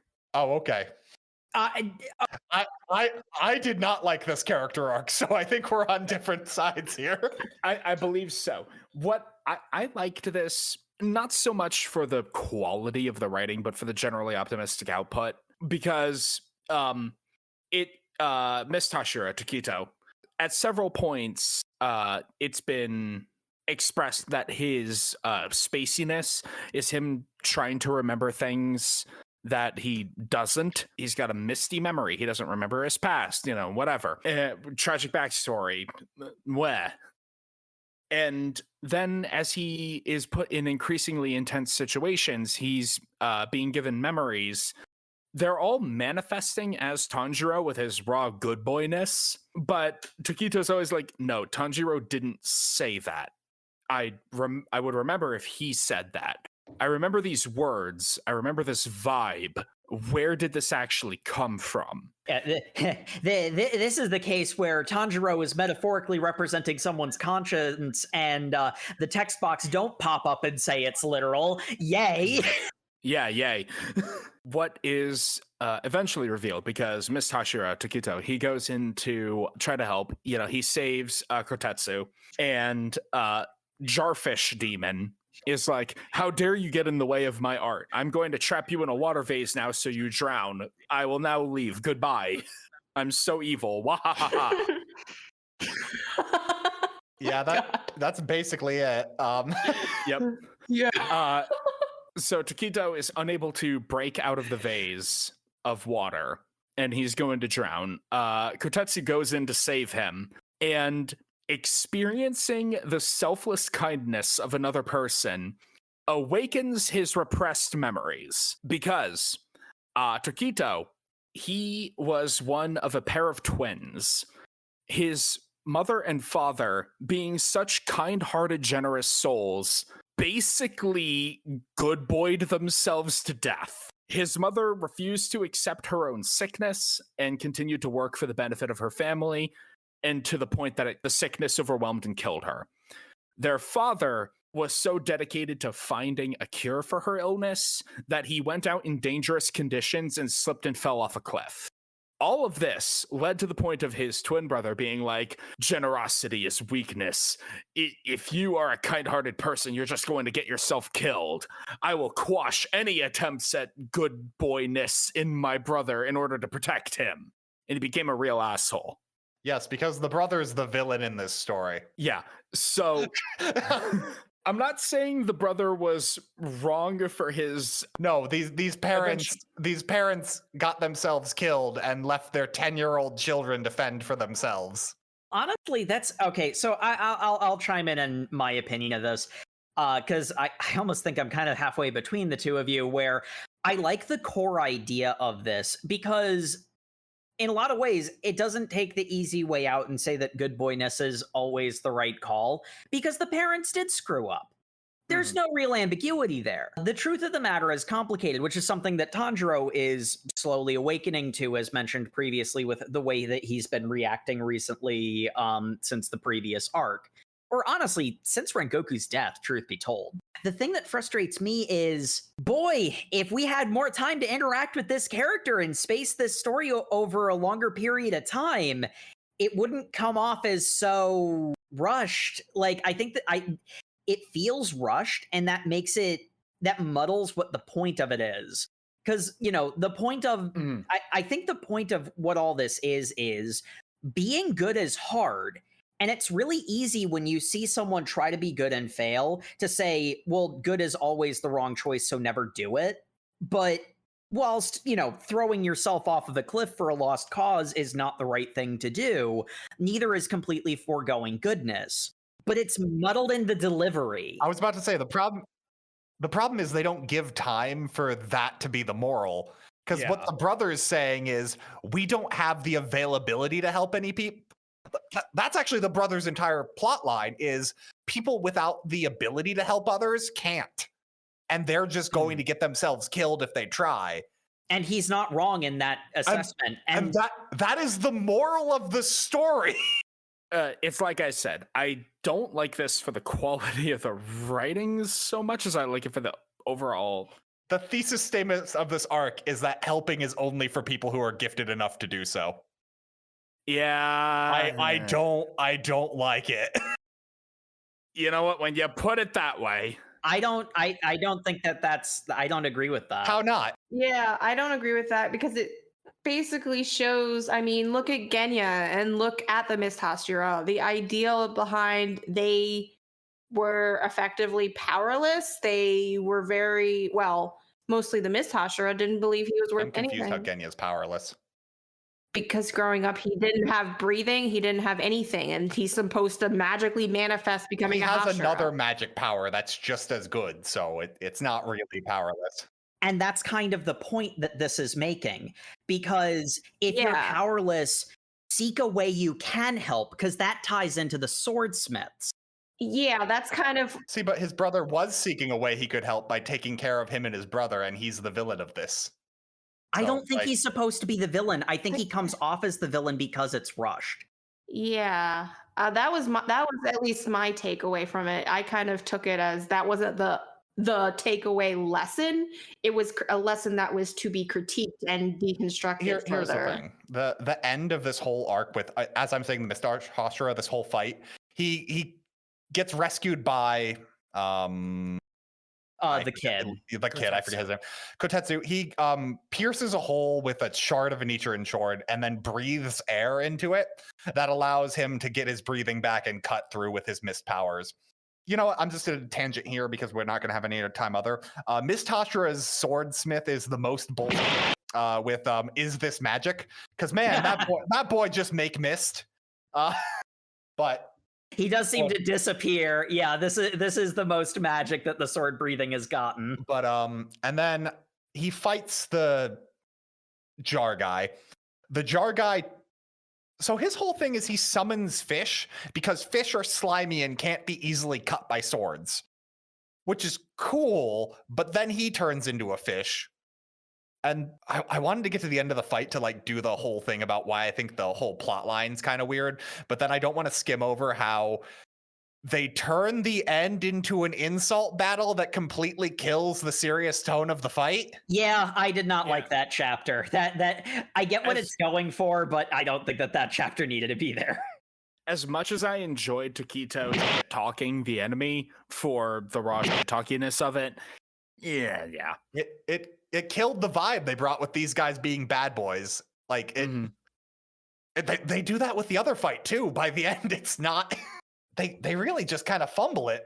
Like the whole thing is, he's told that what he should have done is helping that people, and sometimes helping people helps for its own way. And he goes out of his way to save the kid. And then at the end, his reward for having saved the kid is that he was holding hilt guard that Rengoku had on his sword to be put on another sword. And like, I think the takeaway of that is like, yes, his sacrifice was worth it so that could move on and help someone else. I'm like, that's nice that you're keeping someone's memory alive, but that's not really the same thing as helping a person. It seems like what you should have done is gone to save other people who were actively dying. It's just convenient that Mitsuri showed up because where she lives is close enough that she can help out. Like, I get where you're coming from for the mixed metaphors. I do like the idea of Taquito awakening to justice. You know, basically remembering his trauma of his past and being like, oh right, I did try to do good once upon a time. I did try to be generous and help other people. And since I am powerful, I can do that. I get where I do entirely get where you're coming from, Matt, with the messaging being mixed up in that only the powerful and the capable. Yeah, that's not even touching on Miss Tashira's got the weird kind of second coming of Christ nonsense going on with him about like, yes, he is the chosen one to slay all the demons because he looks like how Tanjiro did. Yeah, that's weird because we get in the flashback his brother. In the flashback, it's like his brother is going, God, Buddha, whoever's listening, please spare my brother. He's got a good heart. He's not a cynical bastard like me. He's the one who should live. And, you know, Taquito's the one who lives. And it's like, okay, yeah, whatever. We're getting the kind of vaguely optimistic message out of that one. But then it's just like Taquito having, you know, Tanjiro tier main character powers and, you know, generating the weird tattoos. I don't know. Yeah, I guess it also the fact that the character revelation is like portrayed as Tanjiro, but it's really memories of his brother seeping through. Or memories of his father. Oh yeah, yeah. Like I get it. It's just it doesn't feel great because it's like, oh cool, this guy met Tanjiro and the good boy energy awakened his amnesia to start fading away. Much like most of this arc, it's all a little clumsy. Yeah, it's clumsy and rushed because I think the missing linchpin, which is something that I picked up on, but it wasn't well established. I think an important element of all of this is I mentioned the pointless deaths of the parents. Like a lot of the doing the right thing. It's like sometimes it doesn't work and sometimes it makes it worse. But that doesn't mean that you should shut yourself off to, doing good when you can. Like, I think that's what the ultimate point is supposed to be, but there's just not enough time with this character. And I think the reason he comes off a little bit, chosen one-y is because, yes, we knew he existed before this point, but this is the first time we're interacting with him as a character. He's getting these power boosts almost as soon as we meet him, and there's not enough time for the character to breathe. We don't really have enough time to get to know his prior self before he instantly gets fixed by good boy Tanjiro and suddenly gains protagonist powers. Well, he gains beyond protagonist powers because we find out that the mu in his name is really for infinity because he has an infinite amount of power as long as he's doing what's right. And that was the point. I'm like, this character is bullshit and I hate him. Mu is for Mugen. I feel like this would have been revealed if I had been able to access the kanji version, because that would have been a very telling character of yes, of like the kanji kind of gives away the punchline, which is why I could understand The why series, it would be like omitted. I know this feels like a very well duh thing to say, but this series is aggressively Japanese. I'm not mad at it. I also want to bring up, we skimmed over it because, man, this fight's hard to summarize. We also don't find out anything about Jar Demon. He just dies. He really he's not does. much of a character. We don't care. He gets so much on my nerves. I don't care. So his whole thing was he found Hatsura. Yeah. Was doing his 3 days of polishing. He's 1 day in, and is so mesmerized by how good of a sword this is, he can't look away even when the room around him is destroyed and he's almost cut to pieces, and he loses an eye. Also, because all the faces look the same, there was a chunk of time I was convinced the reveal was that he was the brother. Yeah. Thank God I'm not the only person. Yeah. But then they made sure to tell you that Takedo saw the maggots on his brother's body. They made sure the brother's dead. Found for like several days. Yeah, because right? because Takedo, when a demon killed his brother, was like killed him so hard with every single thing, and then passed out holding his dead brother's hand. But like, that'd be really cool. But it happens in a single chapter, so it doesn't. Yeah, it doesn't and have again, it owes to the problem that I mentioned. I get what it was going for, but I don't think it executed it well, because a lot of shonen manga these days are so terrified to have anything that could be misconstrued as filler. They don't want to have slower character introductions and character arcs. And it's the reason it feels so cheap. I legitimately thought at the end of this fight they were gonna have Takedo die from the poison, because his whole thing was like, he's like, oh, I'm full of poison, I'm foaming at the mouth, and like, what was I even protecting this little boy? Because he had like a stomach wound. He's like, no, I didn't have a stomach wound, that was actually just arm blood. I was holding to my stomach Rengoku's hilt. Tanjiro said he wanted it on a sword. He's like, my death. I would kind of like literally throw my hands up in the air. Takedo's too much of a good boy. He's like, good, my death had meaning. And I'm like, okay. But then he didn't die, because no one dies of poison in here. Poison doesn't do anything unless you're a demon. Poison is more of a suggestion.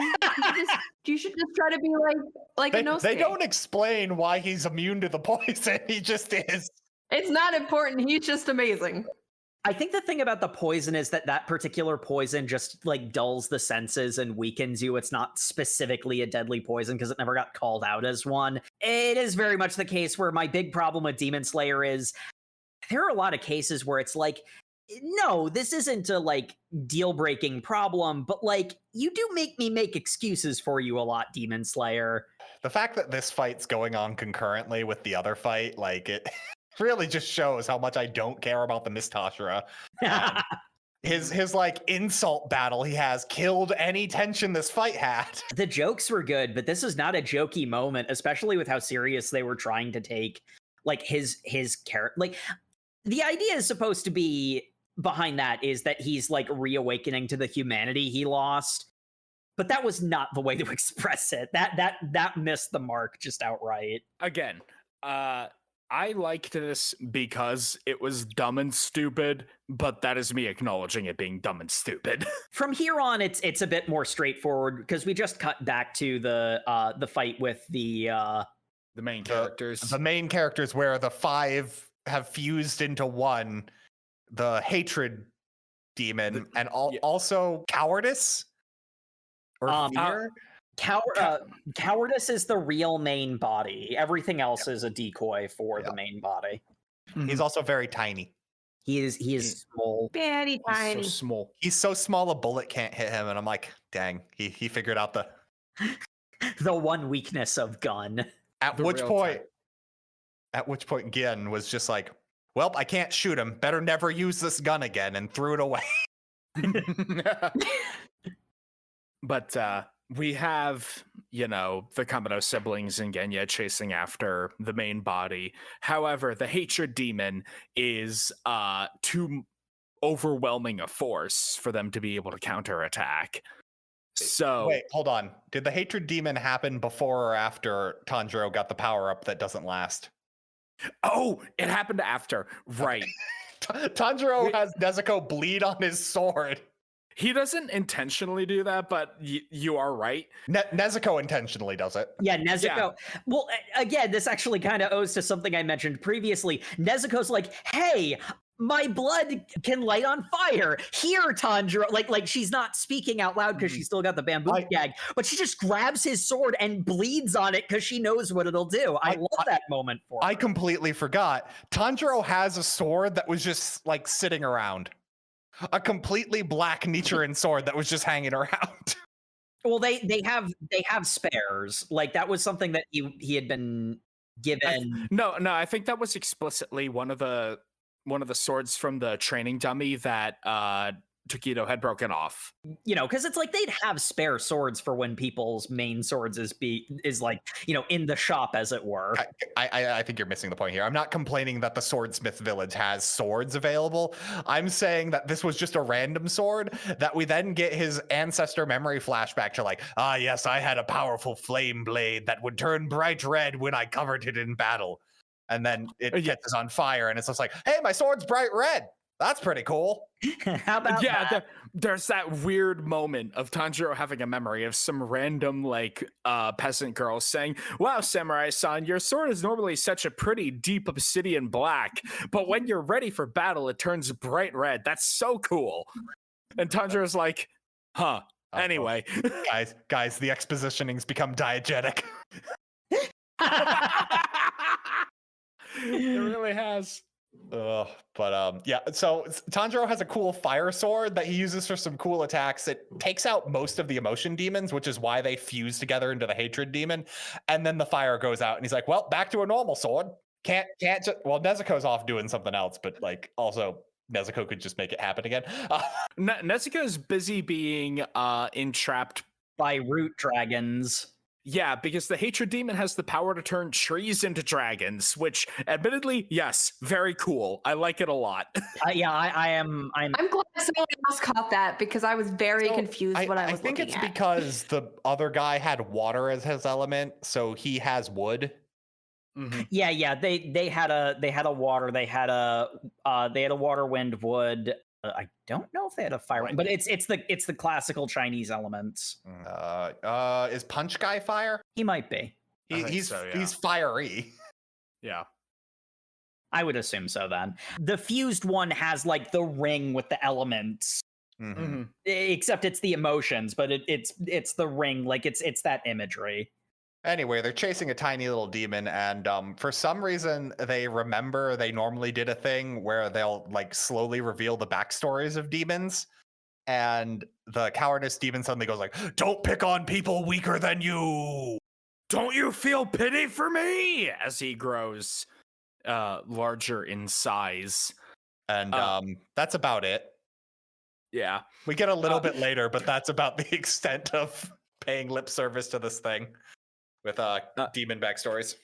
We have Mitsuri showing back up, as Matt alluded to earlier, because As it turns out, yeah, these 3 lower level guys can't fight the one big demon and hunt down the actual like weak point demon at the same time. So we need to throw a Hashira in there. At which point we kind of speedrun Mitsuri's backstory. Oh my god, I don't. She's not telling this to anyone. This just happens. Yeah. She just freeze frames, and then you're just supposed to like zoom into her like brain. her life flashes before her eyes. I like this backstory though. I did too. I thought it was cute. I do like. And sad. I felt it was missing a middle part. That's not unfair. The see my previous comments about Demon Slayer being rushed. Basically, she has the strength of 8 men despite having slim arms. She eats like Goku, and she has the weird watermelon hair. Apparently, these are undesirable traits. Yeah, I don't know where that comes from. That's top tier waifu in my opinion. I think I Damn. think everyone in this universe is a fucking coward to not marry her. But Way to be a simp, Sam. yes. She is cool, okay? She is cool, But apparently she is only worthy of a bear, a boar, or A steer. something else marrying her. A steer. She is cool. She is very powerful. She has Ivy Valentine's whip sword. She's the perfect woman. And I don't know, but can she cook? She can eat. We don't know if she can cook. I can cook. So I have a question. I have a question. Why does a woman who has like 8 times the strength of a regular man need a ribbon sword? Wouldn't it be better to give her like a stronger, heavier blade that does more damage? Because it looks cool. It does look Yeah. But her whole thing is she's got really strong muscles. Why would you not? Why would you depend on her dexterity? Gotouge Senpai happened to be playing Exalted that month, and he learned about Sapphire Veil of Passion style. To be It's honestly, not you, Sam.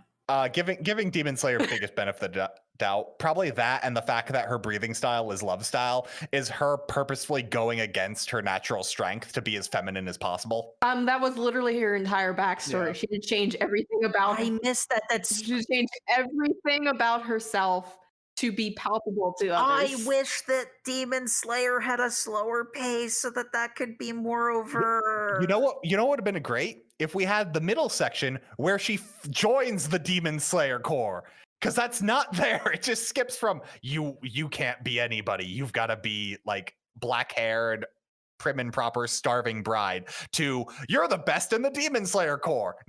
None in the middle of like. Very confused by the one part of her backstory that said the reason she was like, I know it's probably like an old tale or whatever, but it was like her mom apparently lifted a whole bunch of weight or whatever when she was pregnant with her, and I'm like, so mom's buff too, what the hell? No, I think it was mom was pregnant with her younger sibling, and she lifted a ton of weight for being like a toddler. Oh, okay. Anyway, I would love to see character development of Mitsuri getting like Ichigo tier like giant bastard sword. She doesn't want that though. She needs she needs a character development to the point where she gets the big off axe that Shinomiya has in Kaiju number 8. No, just turn her into Hilda from Fire Emblem 3 Houses. My only thing is, though, wasn't there a huge exposition where when she was accepted by the Demon Corps, they actually encouraged her to embrace herself? I mean, that's why she goes back to dressing how she wants to dress and wearing her hair. It's almost as if the middle part is missing, yeah.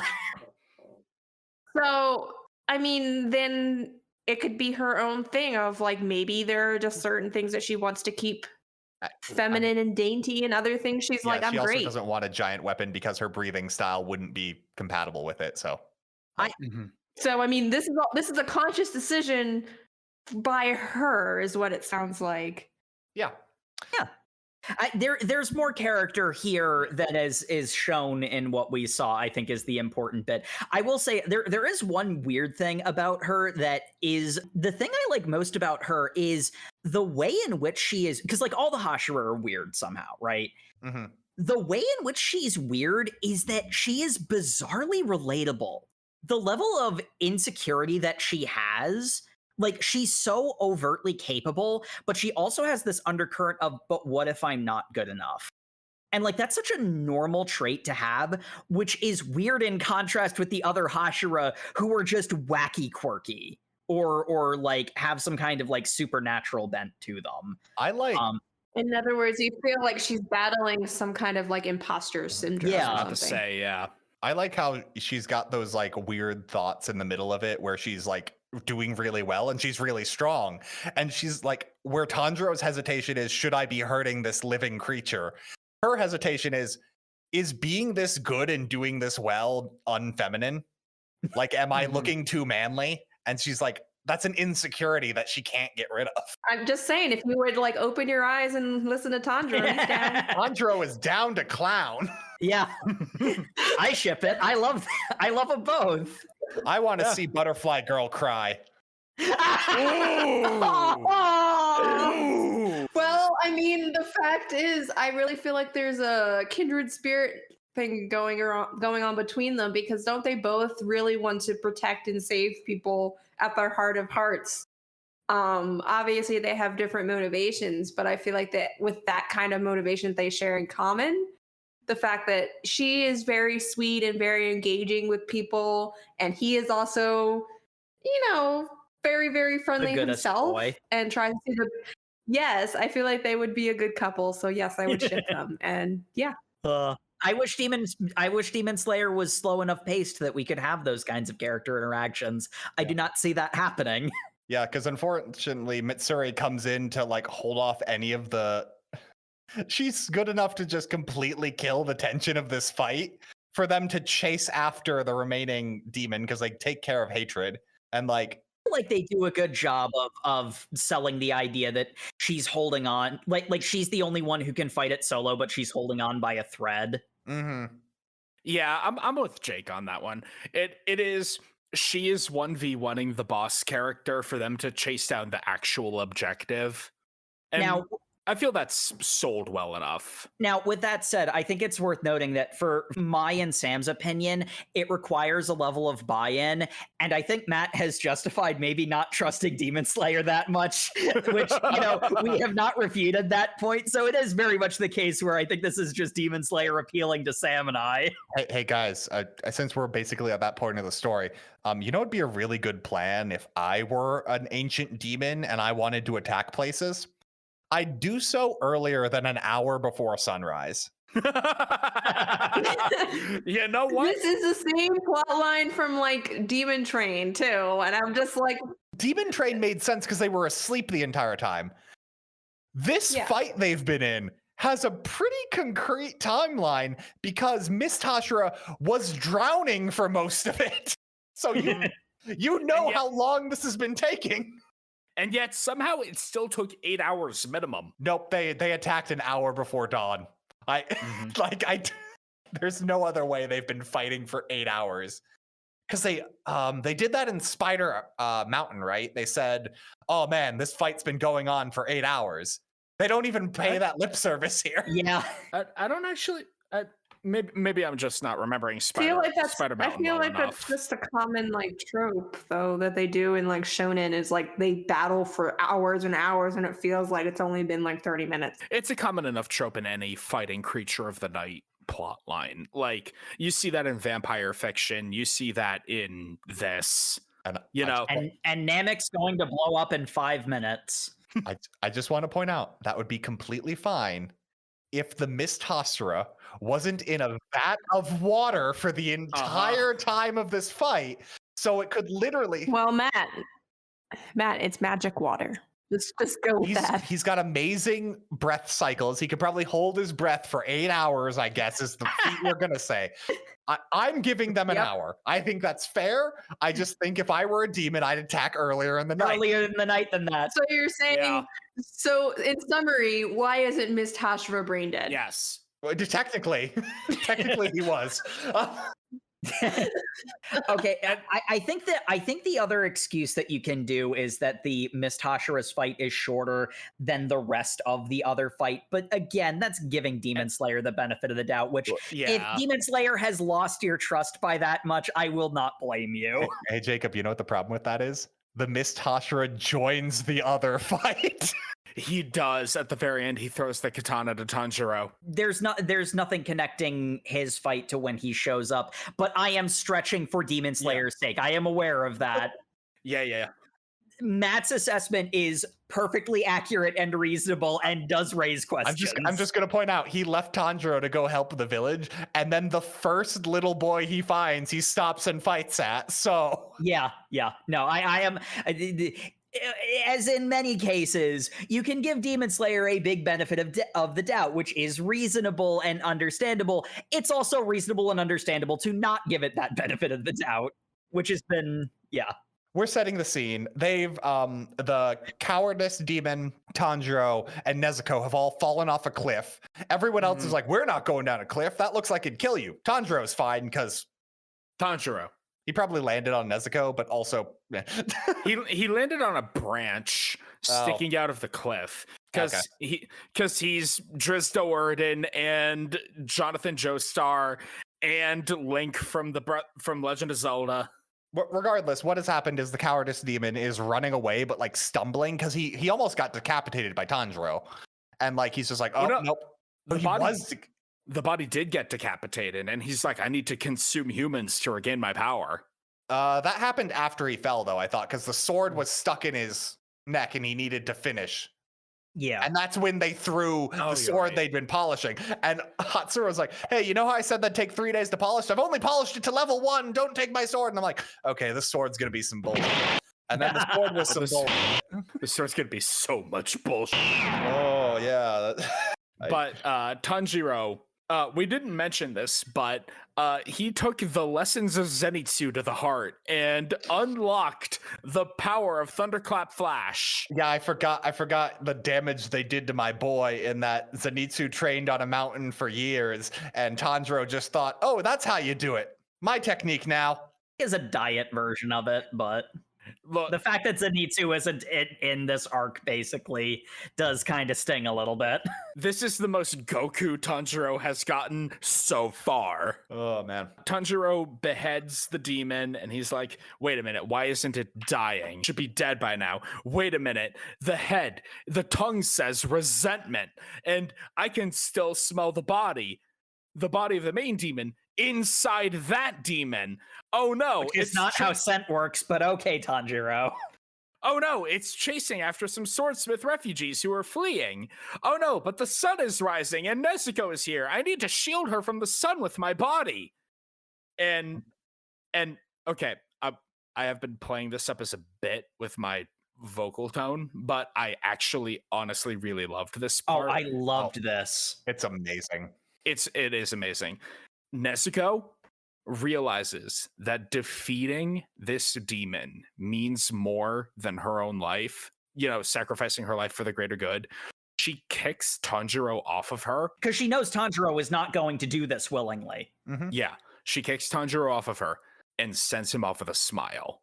A big, wide smile behind the bamboo gag. As she is burning. And here's the thing I love about this is they don't have Tanjiro do the stupid shonen protagonist of like trying to fight her with it. He notices she is burning to death, realizes at this point there's nothing like once a demon has started igniting, they are going to burn completely through. He's like, Nezuko has sacrificed herself for me to kill this thing. Damn well better make this sacrifice worth it.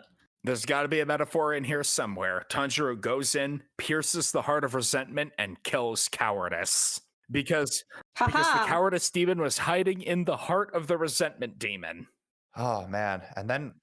gosh, metaphor. And then we get a really cool flashback for the cowardice demon. I'm just kidding. It was...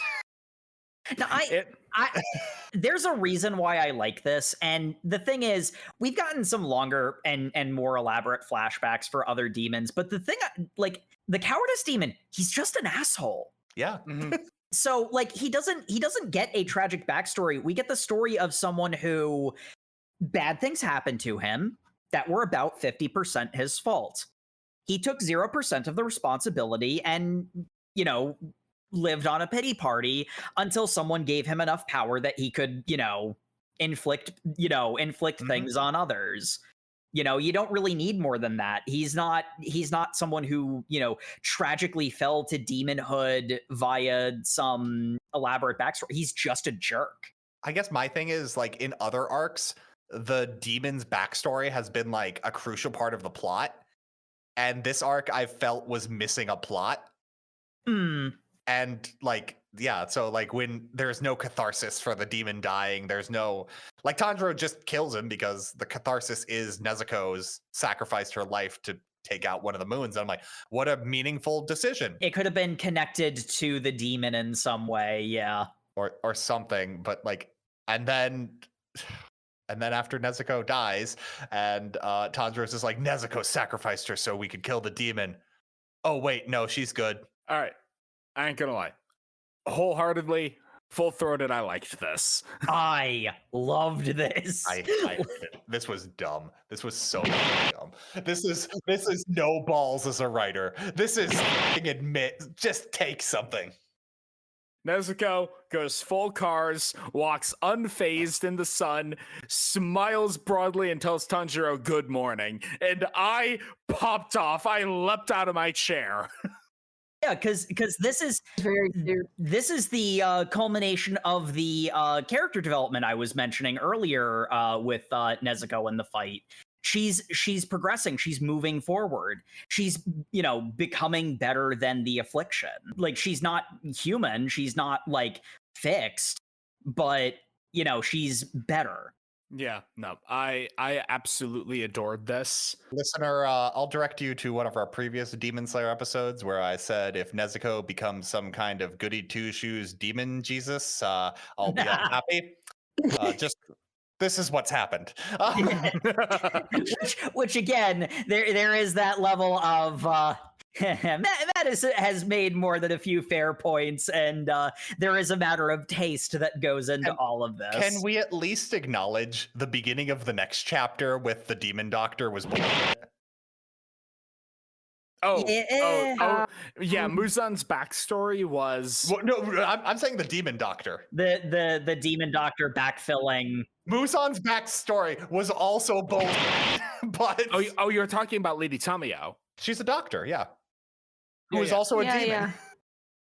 Look, Yes, but she's been freed from his grasp and whatever, and he hates her for it. Look, we so, also had Muzan's backstory where a doctor turned him into a demon, so you'll forgive my confusion. He was not a demon, though. Yes, But it turned him into a demon. the doctor Sam, was a I want to doctor. complain about The doctor Muzan's died. backstory too, so we can do that later. But All right, we'll talk about the first. We'll talk about the first doctor. it's just a note going. Every episode, I've been like, hey, you remember how that cat's been collecting blood? Why don't they talk about that cat? That seems like that should be really coming up more. And then Entertainment District, the cat came up, and I was like, good, that cat. And then Tanjiro just goes, hey, yeah, I wonder what happened with that cat. And then Lady Tamiyo's is like, hey, that blood was super cool. I cured that boy. Also, Nezuko's really cool. It was her reason the boy was cured. Also, Nezuko's probably immune to the sun now. Later. And I'm like, cool. Mm-hmm. Lady Tamiyo does do the thing that the narration boxes normally do, which is explain away the cool bit. Yeah, because I mean, like, the moment of, like, particularly the moment of Nezuko regaining her voice is the reason why I popped off so much, because I really like Nezuko. I want her to be able to express herself, some of the stuff I've been mentioning previously, but there is that element of they just sort of backfill the explanation in the first 2 pages of the next chapter. Oh, yeah, the final chapter, 127, our reading, can we all just agree wasn't good? Is that... I liked what? the bit specifically with Nezuko herself, but otherwise I don't disagree. Basically same. Okay, so what happens with Nezuko? Because she's doing her, like, regaining her, like, simple words. Because they do make it to clear she's not cured. No, yeah, she's Mhm. yeah. she's still a demon. She's just the demon that can resist the sun. And, she also is able to resist her urges, at least from as far as she's we've been able to seen, do that. because wasn't the whole. Well, more so though. Yeah. More so though. Yeah, she's able to kind of resist those urges, and because the whole reason that she was given that gag was to help moderate a little bit. She, even though she didn't like attack people, if she didn't have the gag, she would reflexively bite at people because as a demon, I need to eat. She doesn't need it now. She gained enough karma to make her body solid so that the sun burned away the evil part of her. Sure, like all of that's probably true. I don't. It's fine. Yeah. Either way, Nezuko is she's able to walk in the sunlight and she's regaining her humanity. And that's beautiful. I love that. Love to see it. There is the entire bit then with Muzan. Well, also Mitsuri grabs everyone, hugs them, and goes like, "We won the arc, guys!" And then they end. Oh yeah, the Demon Slayer standard of group hug, exhausted collapse. Oh, and then Mitsuri is cute. I don't care. I want everyone to know I did not like this, but I am going to say how funny this is to just recount, because we cut back to little boy Muzan. And he's in his little boy room and he's doing his little boy science experiments when his mom and his nurse come in and they're like, "Hey, little boy." And he's just like, "Wait a second. Killed the mom." The maid's just like, "Why'd you kill the mom?" "The one with the sun, the demon who was done. Though, you remember that Blue Lily plot line? Bullshit. I don't need it anymore. It was never important. That's basically I his am rant. now a full-grown man." Oh, I'm back to being Demon Michael Jackson. and then he kills the maid, and he's just like, "There we go. I need to ingest her, and then I can become the thing. There will be a grand battle centered around her." And I'm like, "Oh, cool. What a good ending to the chapter." Oh, wait, no, there's more? And now here is my entire backstory. Not told by me or not told to any character. It's just being told to you, the audience, for no reason. Because the backstory is just, I was sick once. Then a doctor who didn't know what he was doing gave me an experimental drug. And that made me angry, so I killed him. But the evil in my blood made it so that I became a demon. But I couldn't go out into the sun. But then I found out through his notes that there was something called the blue spider lily that would have given me immortality. But I don't need that anymore because I can just eat Nezuko. Yeah, completely demystifying the demonic elements. It was a drug. It's basically a mundane, non-magical disease. Drugs are bad. So everyone, favorite character for this reading of Hellsing?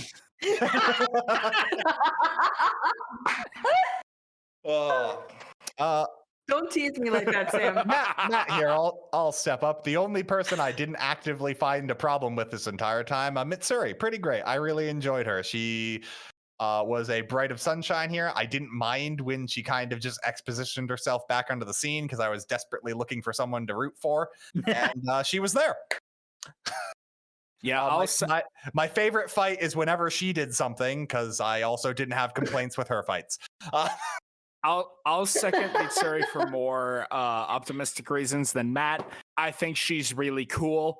I already enjoyed her because Watermelon Wife previously, but now that we actually know more about her, I'm like, wow, even more reasons to think that she's based. This is great. And then she had Ivy Valentine's whip sword, and I'm like, all right, excellent. This is my Soul Calibur brain and my Shonen brain are combining, and perfect character.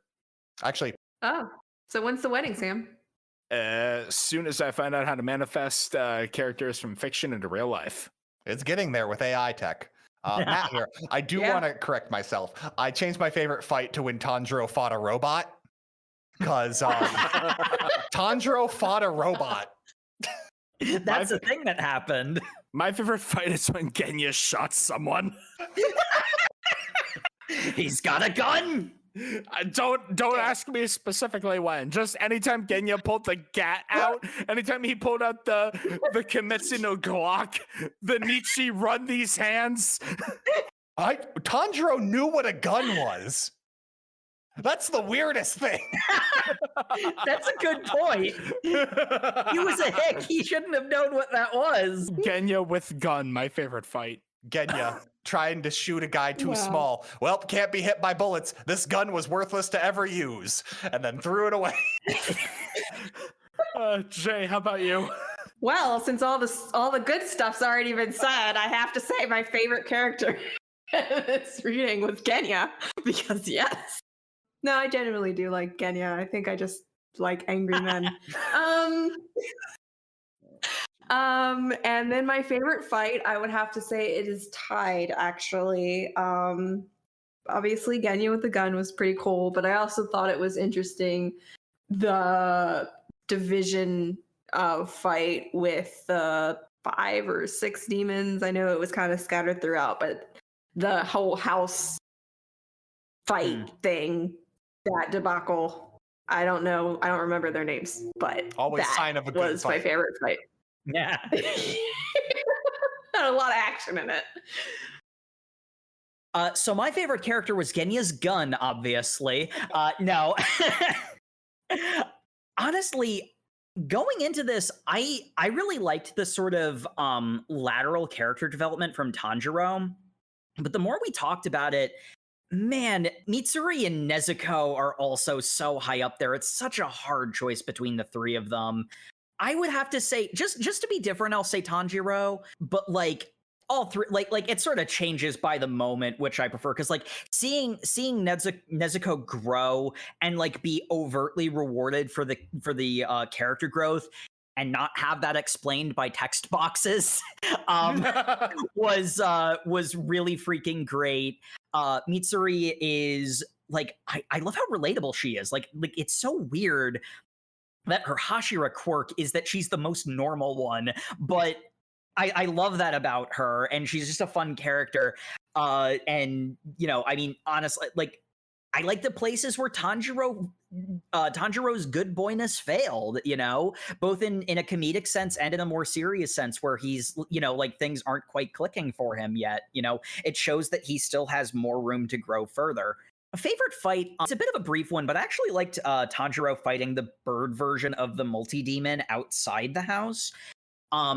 The big thing about Demon Slayer is that it really likes a lot of like flat black.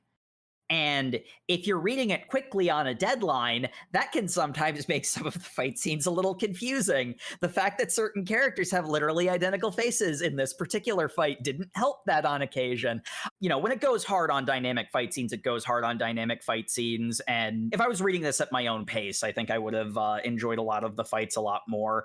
But the bit outside with just the bird one versus Tanjiro was so clean, so crisp, and all like the best elements of Demon Slayer. Plus, it had a cheesy action hero line from Tanjiro that actually fit and like, you know, didn't come off as forced, which I love it when that happens. So Excellent choice. Very solid. Plot predictions. Honestly, I said already that I feel like this has the energy of a DM desperately trying to outpace the power growth of his players. So I expect Muzan to show up any minute now and just forehead slam the entire group while ranting about actions from 1,000 years ago like they matter now. I think we mentioned this last time during the Entertainment District arc. There feels like there's some like editor behind the scene nonsense going, hey, you got to wrap up this plot. Because last time Muzan killed half of his minions. And now this time, 2 of them have just died. And Muzan said, hey, you remember that blue lily I was set up as a plot element? I don't care about that anymore. So it's like, and now we've basically got him saying next fight's going to be the big final arc, you know? Even with what the reveal actually was, I feel like if we were drip fed that a little bit more slowly, that wouldn't have come off so obnoxiously dumb. Like, I don't necessarily like the reveal that the demon stuff is literally just a disease that a guy created accidentally. It feels like the only reason for that exposition, too, is to explain away we don't care about the blue lily anymore. Yeah, even like having a thing where the blue lily is built up and then it swerves away from it. If this had happened slower, I think that would have worked better. As it is, it does feel like let's just wrap this up and get to the ending, which is a little bit sad. I mean, again, it's something I've mentioned, but like this is, in all honesty, one of my few complaints about Kaiju number 8 is that it kind of does the same thing where it's like, hey, let's move along. Let's not have time for these characters to sit and breathe and interact. We need to get to the next plot point. And that's kind of been a consistent issue with Demon Slayer. Heck, I think even a lot of my early complaints about Demon Slayer could maybe be attributed to this element of, man, just like slow down a little bit. It's okay to have filler as long as it doesn't drag. Filler doesn't automatically drag. It's almost like filler is there to fill out the story. Yeah, and you need that sometime. But like as for plot prediction specifically, it really does feel like we're building to the conclusion. I mean, we've got 3 other Kizuki to work with. But in all honesty, at the pace that they've been showing up and we've been fighting them, having a big team fight between the Hashira, the Hashira and main characters versus the Kizuki and Muzan, like that could theoretically be a pretty satisfying way of wrapping up the story, because I mean, we all know that the series has ended since we started doing the episodes. So again, lending to the kind of TTRPG quality of this, we have 2 quirky mini boss squads, the Hashira and the Kizuki. We're either going to run out of those or have them all kill each other, and probably both. I got a plot point of as long as we're putting bets down, I'm saying final thing is gonna be some kind of big house that becomes something that traps everyone inside. The 3 Kizuki are gonna be there. They're going to fight them individually, with Inosuke and Zenitsu actually getting their full fights in. Something's gonna happen to the Hashira, so they don't actually get to play a major part. Because why would they? And because they're not the main characters. Yeah, and then Tanjiro's fight is going to be halfway through his Kizuki, and then Muzan's going to get bored and kill the demon that Tanjiro's fighting, so that he can fight him and Nezuko, so that he can eat Nezuko to gain her sun magic. And then Tanjiro gonna go super soul magic. My hair is the sun. He's gonna go Super Saiyan. Some nonsense is gonna happen at the end that I guarantee I'm not gonna be happy with.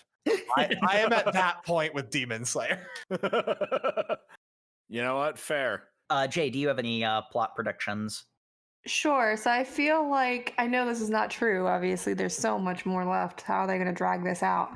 But I feel like there are several points here that are going to converge, and like, how it's been said is that there's going to be a one-on-one kind of like tournament style, free for all, where they're going to face off Hashira and the Kizuki, and they're just going to Dark Tournament, knock each other down.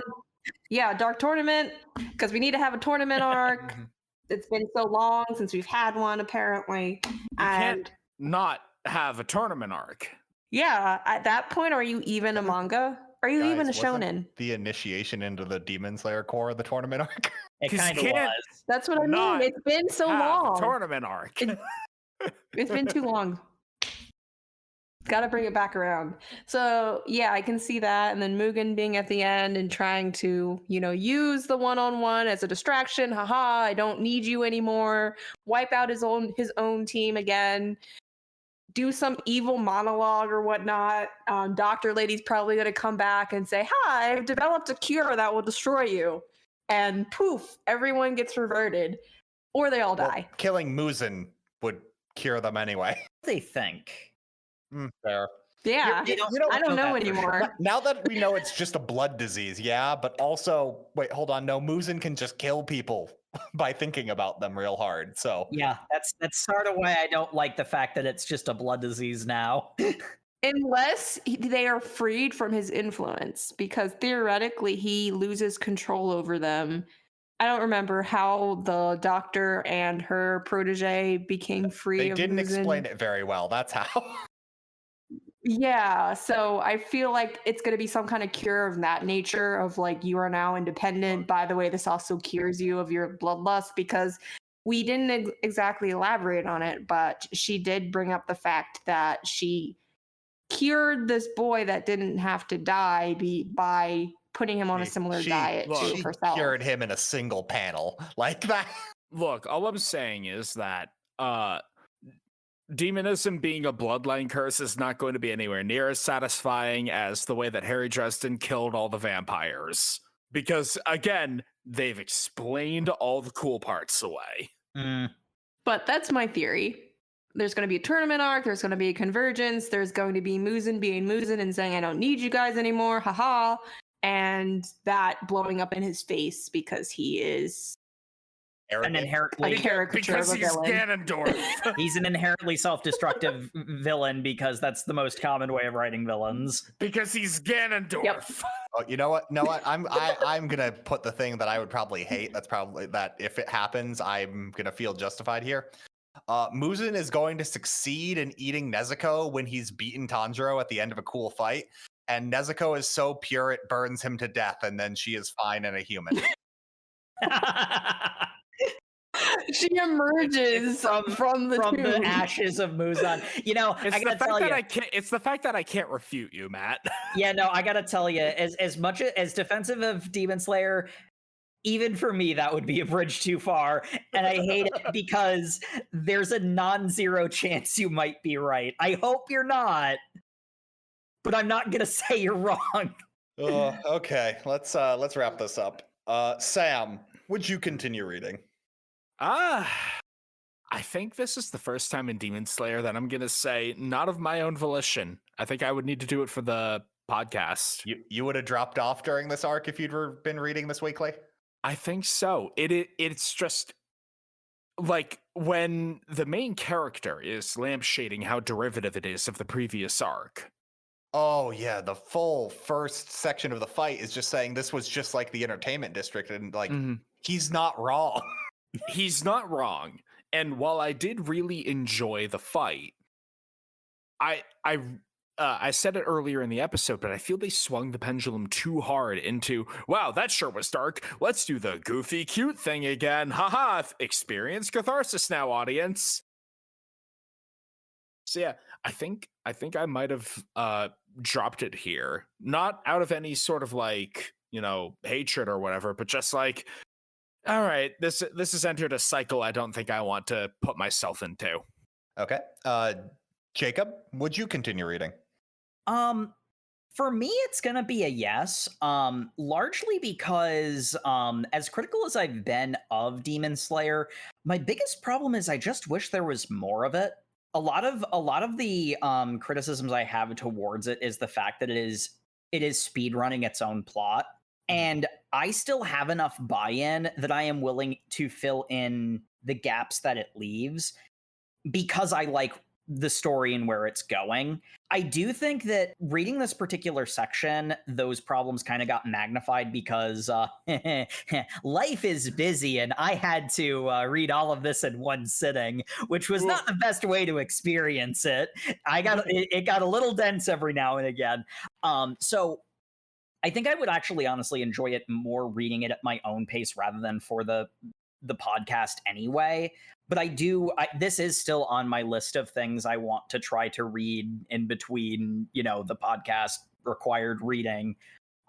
Despite the fact that, yeah, I'm keenly aware of its flaws, but I think they're cool flaws to, talk about and break down if nothing else. And what is couched around that is very much up my alley. You know what, Jacob, you might enjoy the light novels I'm looking at right now. They appear to literally be just filler arcs in the middle of the main arcs. Jay, would you continue reading Demon Slayer? Side with Jacob on this. I did enjoy it for what it's worth. I was okay filling in some of the gaps. I appreciate the work as a whole. And there's also not the best reasoning, but I also feel like just to keep up with the culture, they're just, I feel like cultural osmosis happens where it's like, I know what happens, but I need to read it. I'm probably going to continue reading, consuming Demon Slayer now that we're so, deeply invested. So yes, I would continue reading. Sunk cost fallacy. The best reason to continue reading a manga. Exactly. And Matt here. No, I would have dropped this arc. This arc is. I think I said I would have dropped Entertainment District too. Yeah. I'm glad everyone else can maintain their buy-in, but like I think I had been saying throughout Demon Slayer, I really hope they keep all of this lore they keep throwing at us, and they keep not caring, and they keep everything that made at this point in the series, everything that has made it interesting has been filed away. They are now all just like super strong and durable. They're taking punches from demons. They're not outnumbered because demons don't really use minions anymore. And it's like, it's become a generic shonen. The one thing I do enjoy is they bend over backwards to explain why their sword techniques aren't magic. Because they have an entire bit where the jar demon explains why it only appears like he is turned into mist, as they then explain the Mist Hashira's technique as what seems like the most ineffective way of fighting possible, but whatever. You only go slow when he can see you. Yes, that's how moving slow works. What? like the explanation for the disappearing and reappearing only works if there is actual literal mist there. Yeah. Because like that trick will work if there is something obscuring your opponent's vision. But I thought the sword breathing techniques weren't actually magic, guys. It just appeared like he was in mist, and I'm just like, I don't know. It has burned me too many times, and Muzan just throwing away the Blue Lily plotline, which I remember I was interested in and was the one reason I would keep reading at the end of Entertainment District, is thrown in the fire of not mattering. And I'm like, well, just like the Nichiren swords, you don't care. I don't know why I should care. Yeah, no, that's totally fair. As many times as I have defended Demon Slayer, I've always tried to make a point of mentioning, and also Matt is right for pointing this out as a problem. Yeah. Man. I think this might be the first time I have met Matt in terms of like, yeah, nah, fuck it. Good, come to the dark side. Expect more. The fact that I've gotten here before Jake is kind of terrifying. No, when me and Jacob agree, it's because you and Jay love something too much, and we can't handle that. We need to balance out that positivity. Thank you, everyone, for tuning in once again to the Over Manga Cast. As always, you can find us on all of your social medias where we are at Over Manga Cast. I say as always, but if Twitter's still alive, honestly, thank us for that. We are powerful enough to keep it going. Also, like us on Facebook and Instagram. You can also like, comment, and subscribe on YouTube, where you can catch up on all of our previous episodes. They do go up on a 2-week delay, so if you want to check out the newest episodes, you can go to overmangacast.com. That also gives you the option to comment on individual episodes. Mm-hmm. And while you're commenting, we also appreciate reviews in any and all forms on wherever you can drop them. iTunes is preferable, but wherever is good. We love hearing from you. You can also email us overmangacast@gmail.com, especially if you have a recommendation for something you'd like us to read. We love getting recommendations. We've done a few of them already. But coming up, first, we've been recommended something, and then the recommendation was rescinded, and we shouldn't read this because it's bad. Little did you know, we hate being told what to do. We hate being told what to do, and we love bad things. So specifically against the recommendation of one of our lovely listeners, we are going to be reading Shonen Shoujo chapters 1 through 16. We've done 2 New Read Novembers. You should have expected this. So if you're keeping up with the show, be sure to read that, or don't. And just enjoy the our suffering by proxy. And we'll see you all next Thursday. Good night, everybody. Good night, everybody. Good night. It's been over a month. I'm still trapped in the bit. I hear voices. Echoes of people I think they were. I hear my own voice echoing back at me, but it's not me. Tormented by it. Why can't I leave the bit? I'm It's okay, man. scared. I have no idea what the hell you're talking It's about. okay, Matt. Just remember, none of them are real. They're all real, and they're all trying to kill you. Haunted by phantoms of my friends. Yep. I'll escape this torment. I've always been a figment of your You can't. imagination. Cut.